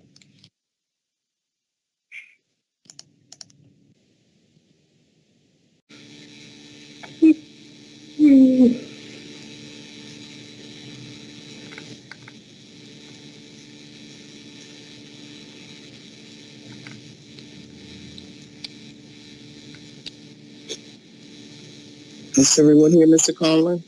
Yes, ma'am. And ma'am, I'm being told that Mike Rinaldo tried to speak during public portion. I did not see him. I don't see him in the meeting now. Mr. Rinaldo is apparently texting Mr. Rivera and letting him know that he is upset. That wasn't intentional. I did not see him. I did not hear him speak up. And I did call twice for... We do apologize, and we're going to take this move forward with the business of the city. Yes, ma'am. Would you like me to call the roll for return, ma'am? Oh, God. Yes, sir. Thank you, ma'am. Yes, sir. This is the return from the part 2 of executive session.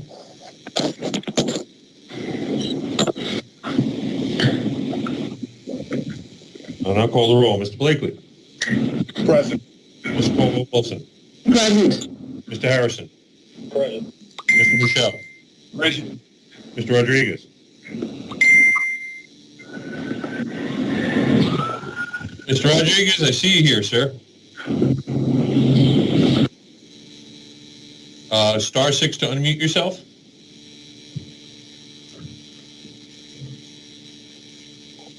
What's up with all this reading?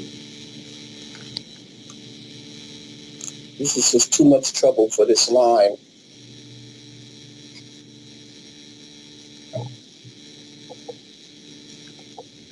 Mr. Rodriguez. Move on, Ms. Vaughn. Yes. Mr. Rodriguez, can you hear me, sir?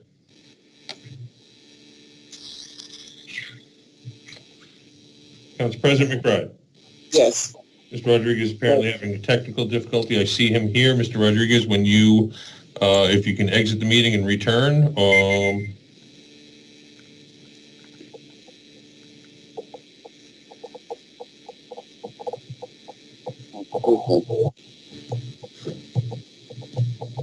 Council President, would you like me to call the directors again? Yes, please. Mr. Cruz.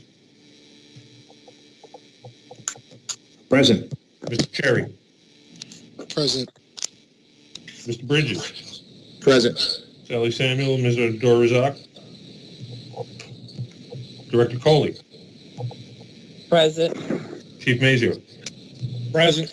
Mr. Director Delisle. Present. Acting Director Lopez. Director Onatiri. Present. Director Richardson.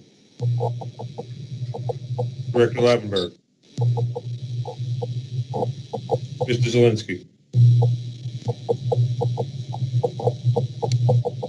Council President, we do have a quorum. Would you like me to proceed with the reading of Resolution 21-049?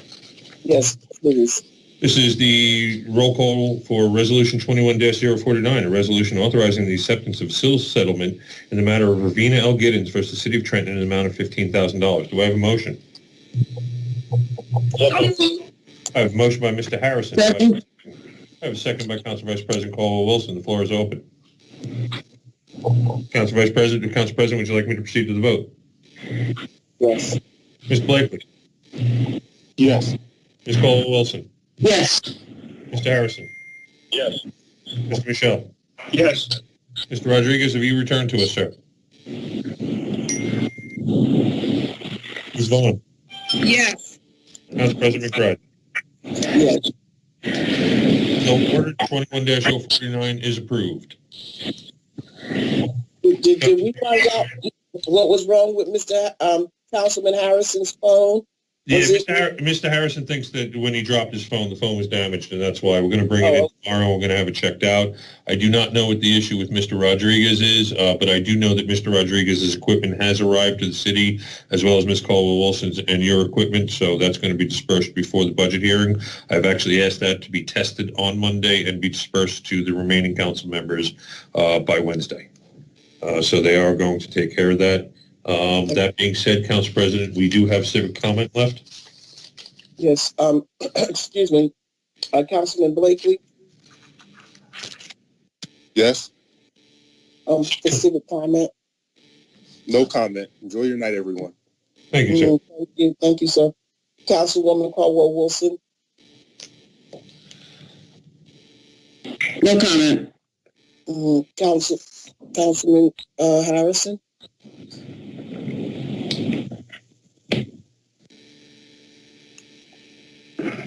The legislator, the mayor, Mark Levenberg, the apprenticeship program today. It was a wonderful day in the city of Trenton.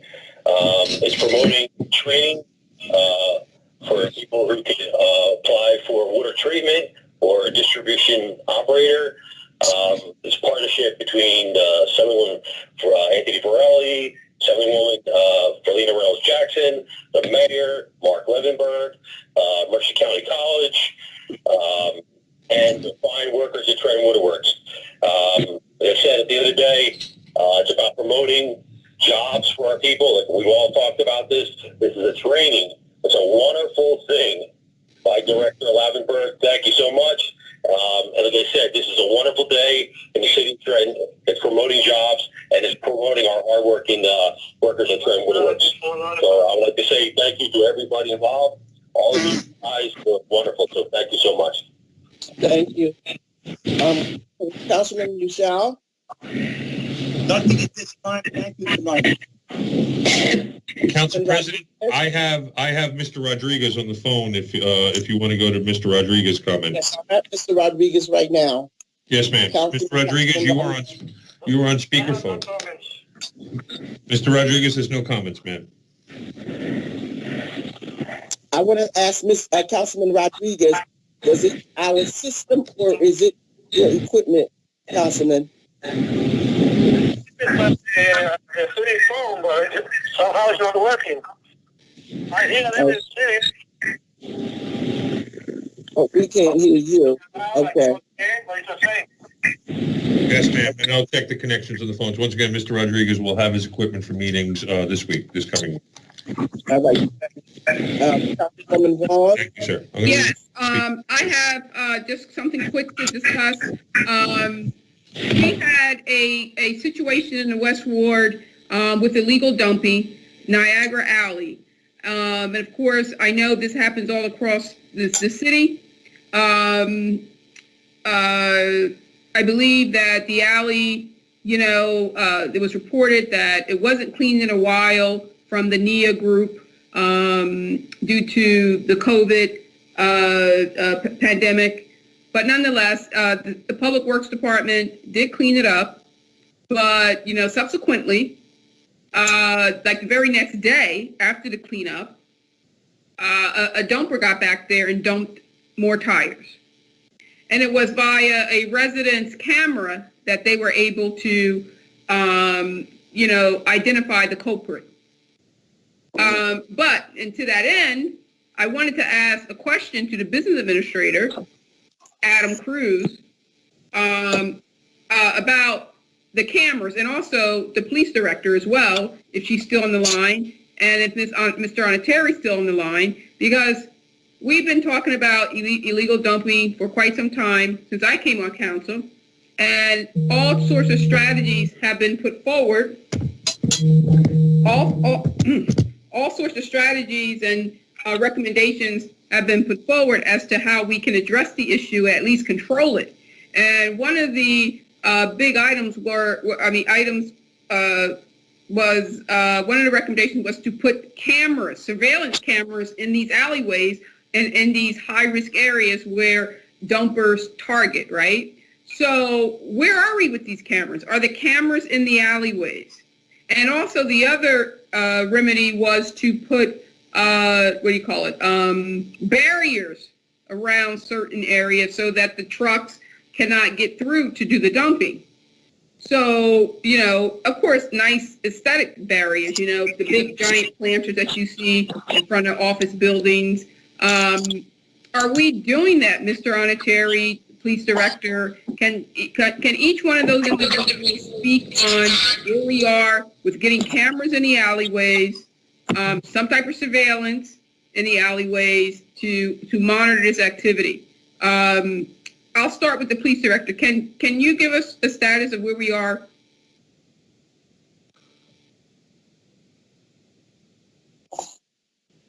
Ms. Foley? I'm sorry, I was having an issue unmuting myself. Could you repeat the question, please? Yeah, about the cameras in the alleyway, the surveillance equipment in the alleyways to monitor and control illegal dumping. We do have some cameras up. And we put additional cameras up as they are requested, or we are notified of illegal dumping and that sort of thing in different alleyways. I don't know exactly what it is that you're asking me, but go ahead. Well, you did answer the question, so I will pivot now to Wally Oniteri. Mr. Oniteri, did you hear that answer from Ms. Coley, that cameras are installed by the police station, by the police department on an as-needed basis or by request? So, yes, thank you. We do work with the police, and then we have so many locations that we do have the cameras that they monitor. And as far as the barrier goes, yes, we do have barriers in some of these dead ends and the places that we know we have regular illegal dumpings. We do have barriers blocking it off. But sometimes we do, like you just rightly said, we clean up the Niagara Alley. The next day, somebody was there, and the police are working on picking up the guy who ran the U-Haul to brought it there to dump the tires. Every information and every lead is being followed. Okay, so let's use Niagara Alley. So when you get that, when that happens over there in an alley like Niagara, did you request cameras to be put in that alley as a result of cleaning it up and the very next day tires put back in there? Ms. Coley Mr. Oniteri, are you the individuals to request the cameras?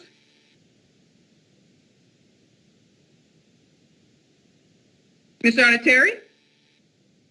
Hello? Oh, I'm sorry. I'm talking. I didn't unmute myself. My bad.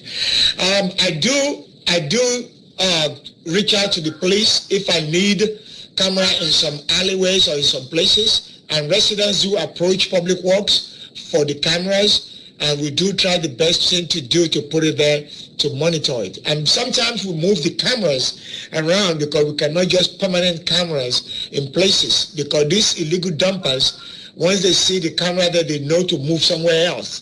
So we keep moving cameras also. No, but why are we moving cameras? Why can't the cameras just be all over the place so that they don't come back?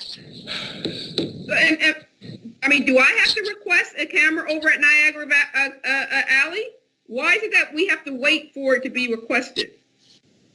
Because one of the reasons why we have to request is we cannot put camera all over the dead end in the city where you have some residents living there, and there's no problem of illegal dumping. So when we get the complaints about illegal dumping, when we clean, we try to put something. In fact, we put some signs of cameras there, and we get the police involved in it. Okay, so Niagara Alley is not a location that's a good candidate for cameras?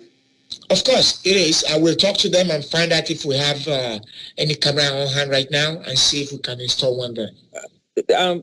I don't think that we need to talk this to death. The request is being made. Director Oniteri is acknowledging that it's necessary, so I will make sure that a camera is installed over at Niagara Alley. Okay, thank you. That's all I have, Council President. All righty, thanks. So I just would like to thank everyone for coming on this evening.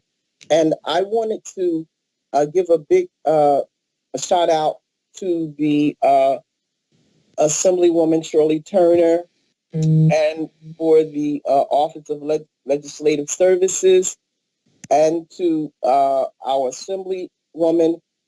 They sent back a draft of the Victims Witness Protection Act. And this is so very, very important. The draft, I think if you guys don't have a copy, I'll send it over to Mr. Conlon so all of you can get a copy. But this is a major step. The Victims Witness bill, it talks about how the witnesses are protected. And so it's very important for our residents to know that if they see something and they want to report it, that there is several ways that they are protected under this the Victims Witness Act. So again, I would like to give Senator Shirley Turner big ups for this. Our 15th District Assembly people, Reynolds Jackson and Anthony Varelli. I think that this is a gigantic step forward. A lot of people were like, why are you guys walking all through the city of Trenton with the candlelight vigils? But each time we went into a different ward, we had a different request from the local government and the county government and the state government. And so this is a big deal that the Office of Legislative Services have amended this bill. Is huge. And I want to make sure that all the council members receive it. And we were supposed to be talking about the State Troopers Crime Center tonight. I had asked Mr. Cruz about that on Tuesday if he could have given us an update on that the crime center and where we are with it.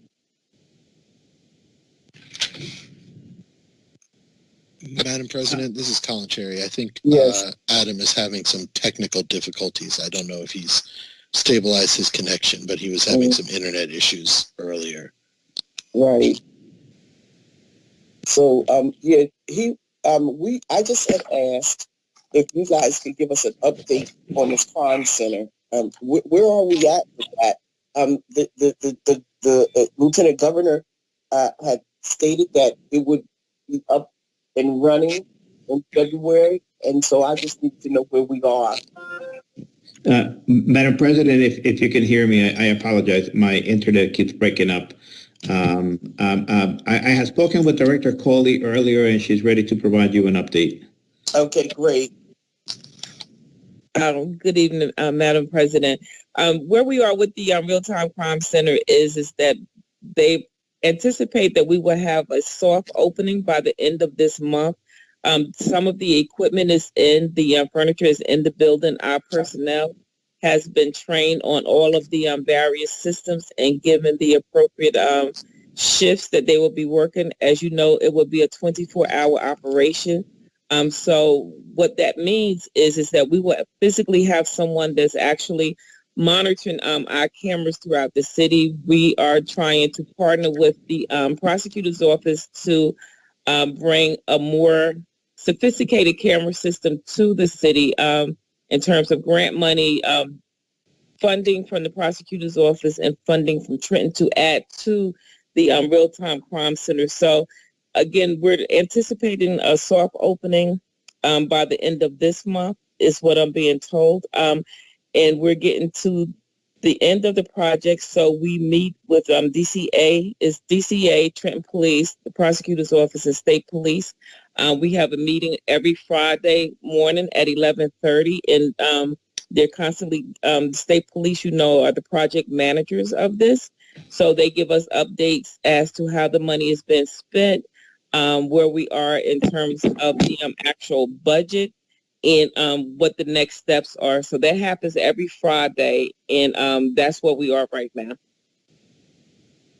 Thank you. Do anyone have any questions about the crime center? Director, I would like to know if when you guys have your soft opening, if the council would be updated on giving those dates and everything, so we could definitely be there for that, being that we were the ones that did the actual voting on it. Oh, absolutely. I had spoken to the Lieutenant Colonel to see if perhaps that with the city administration, if we could have a private tour so that any questions that you all would have, that you would be free to ask them without us being in mixed company. So that's still on the table as well. Okay, great. I appreciate that. And thanks a lot for coming and giving us an update, and appreciate you. Ladies and gentlemen, I'm going to ask for an adjournment. Mr. Collin. Second. I have a motion by Council President McBride. I have a second by Council Vice President Caldwell-Wilson to adjourn. All in favor? Aye.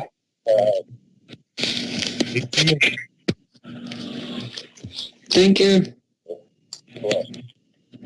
I need two more members to say aye. Aye. There we go. We have two more. Any opposed? Seeing none opposed, all in favor, we are adjourned at 9:51 p.m. Thank you very much. Everybody, if you're not home already, get home safe. Please have a safe, blessed week, and belated happy St. Patrick's Day, and have a great week, everybody. Thank you. Thank you.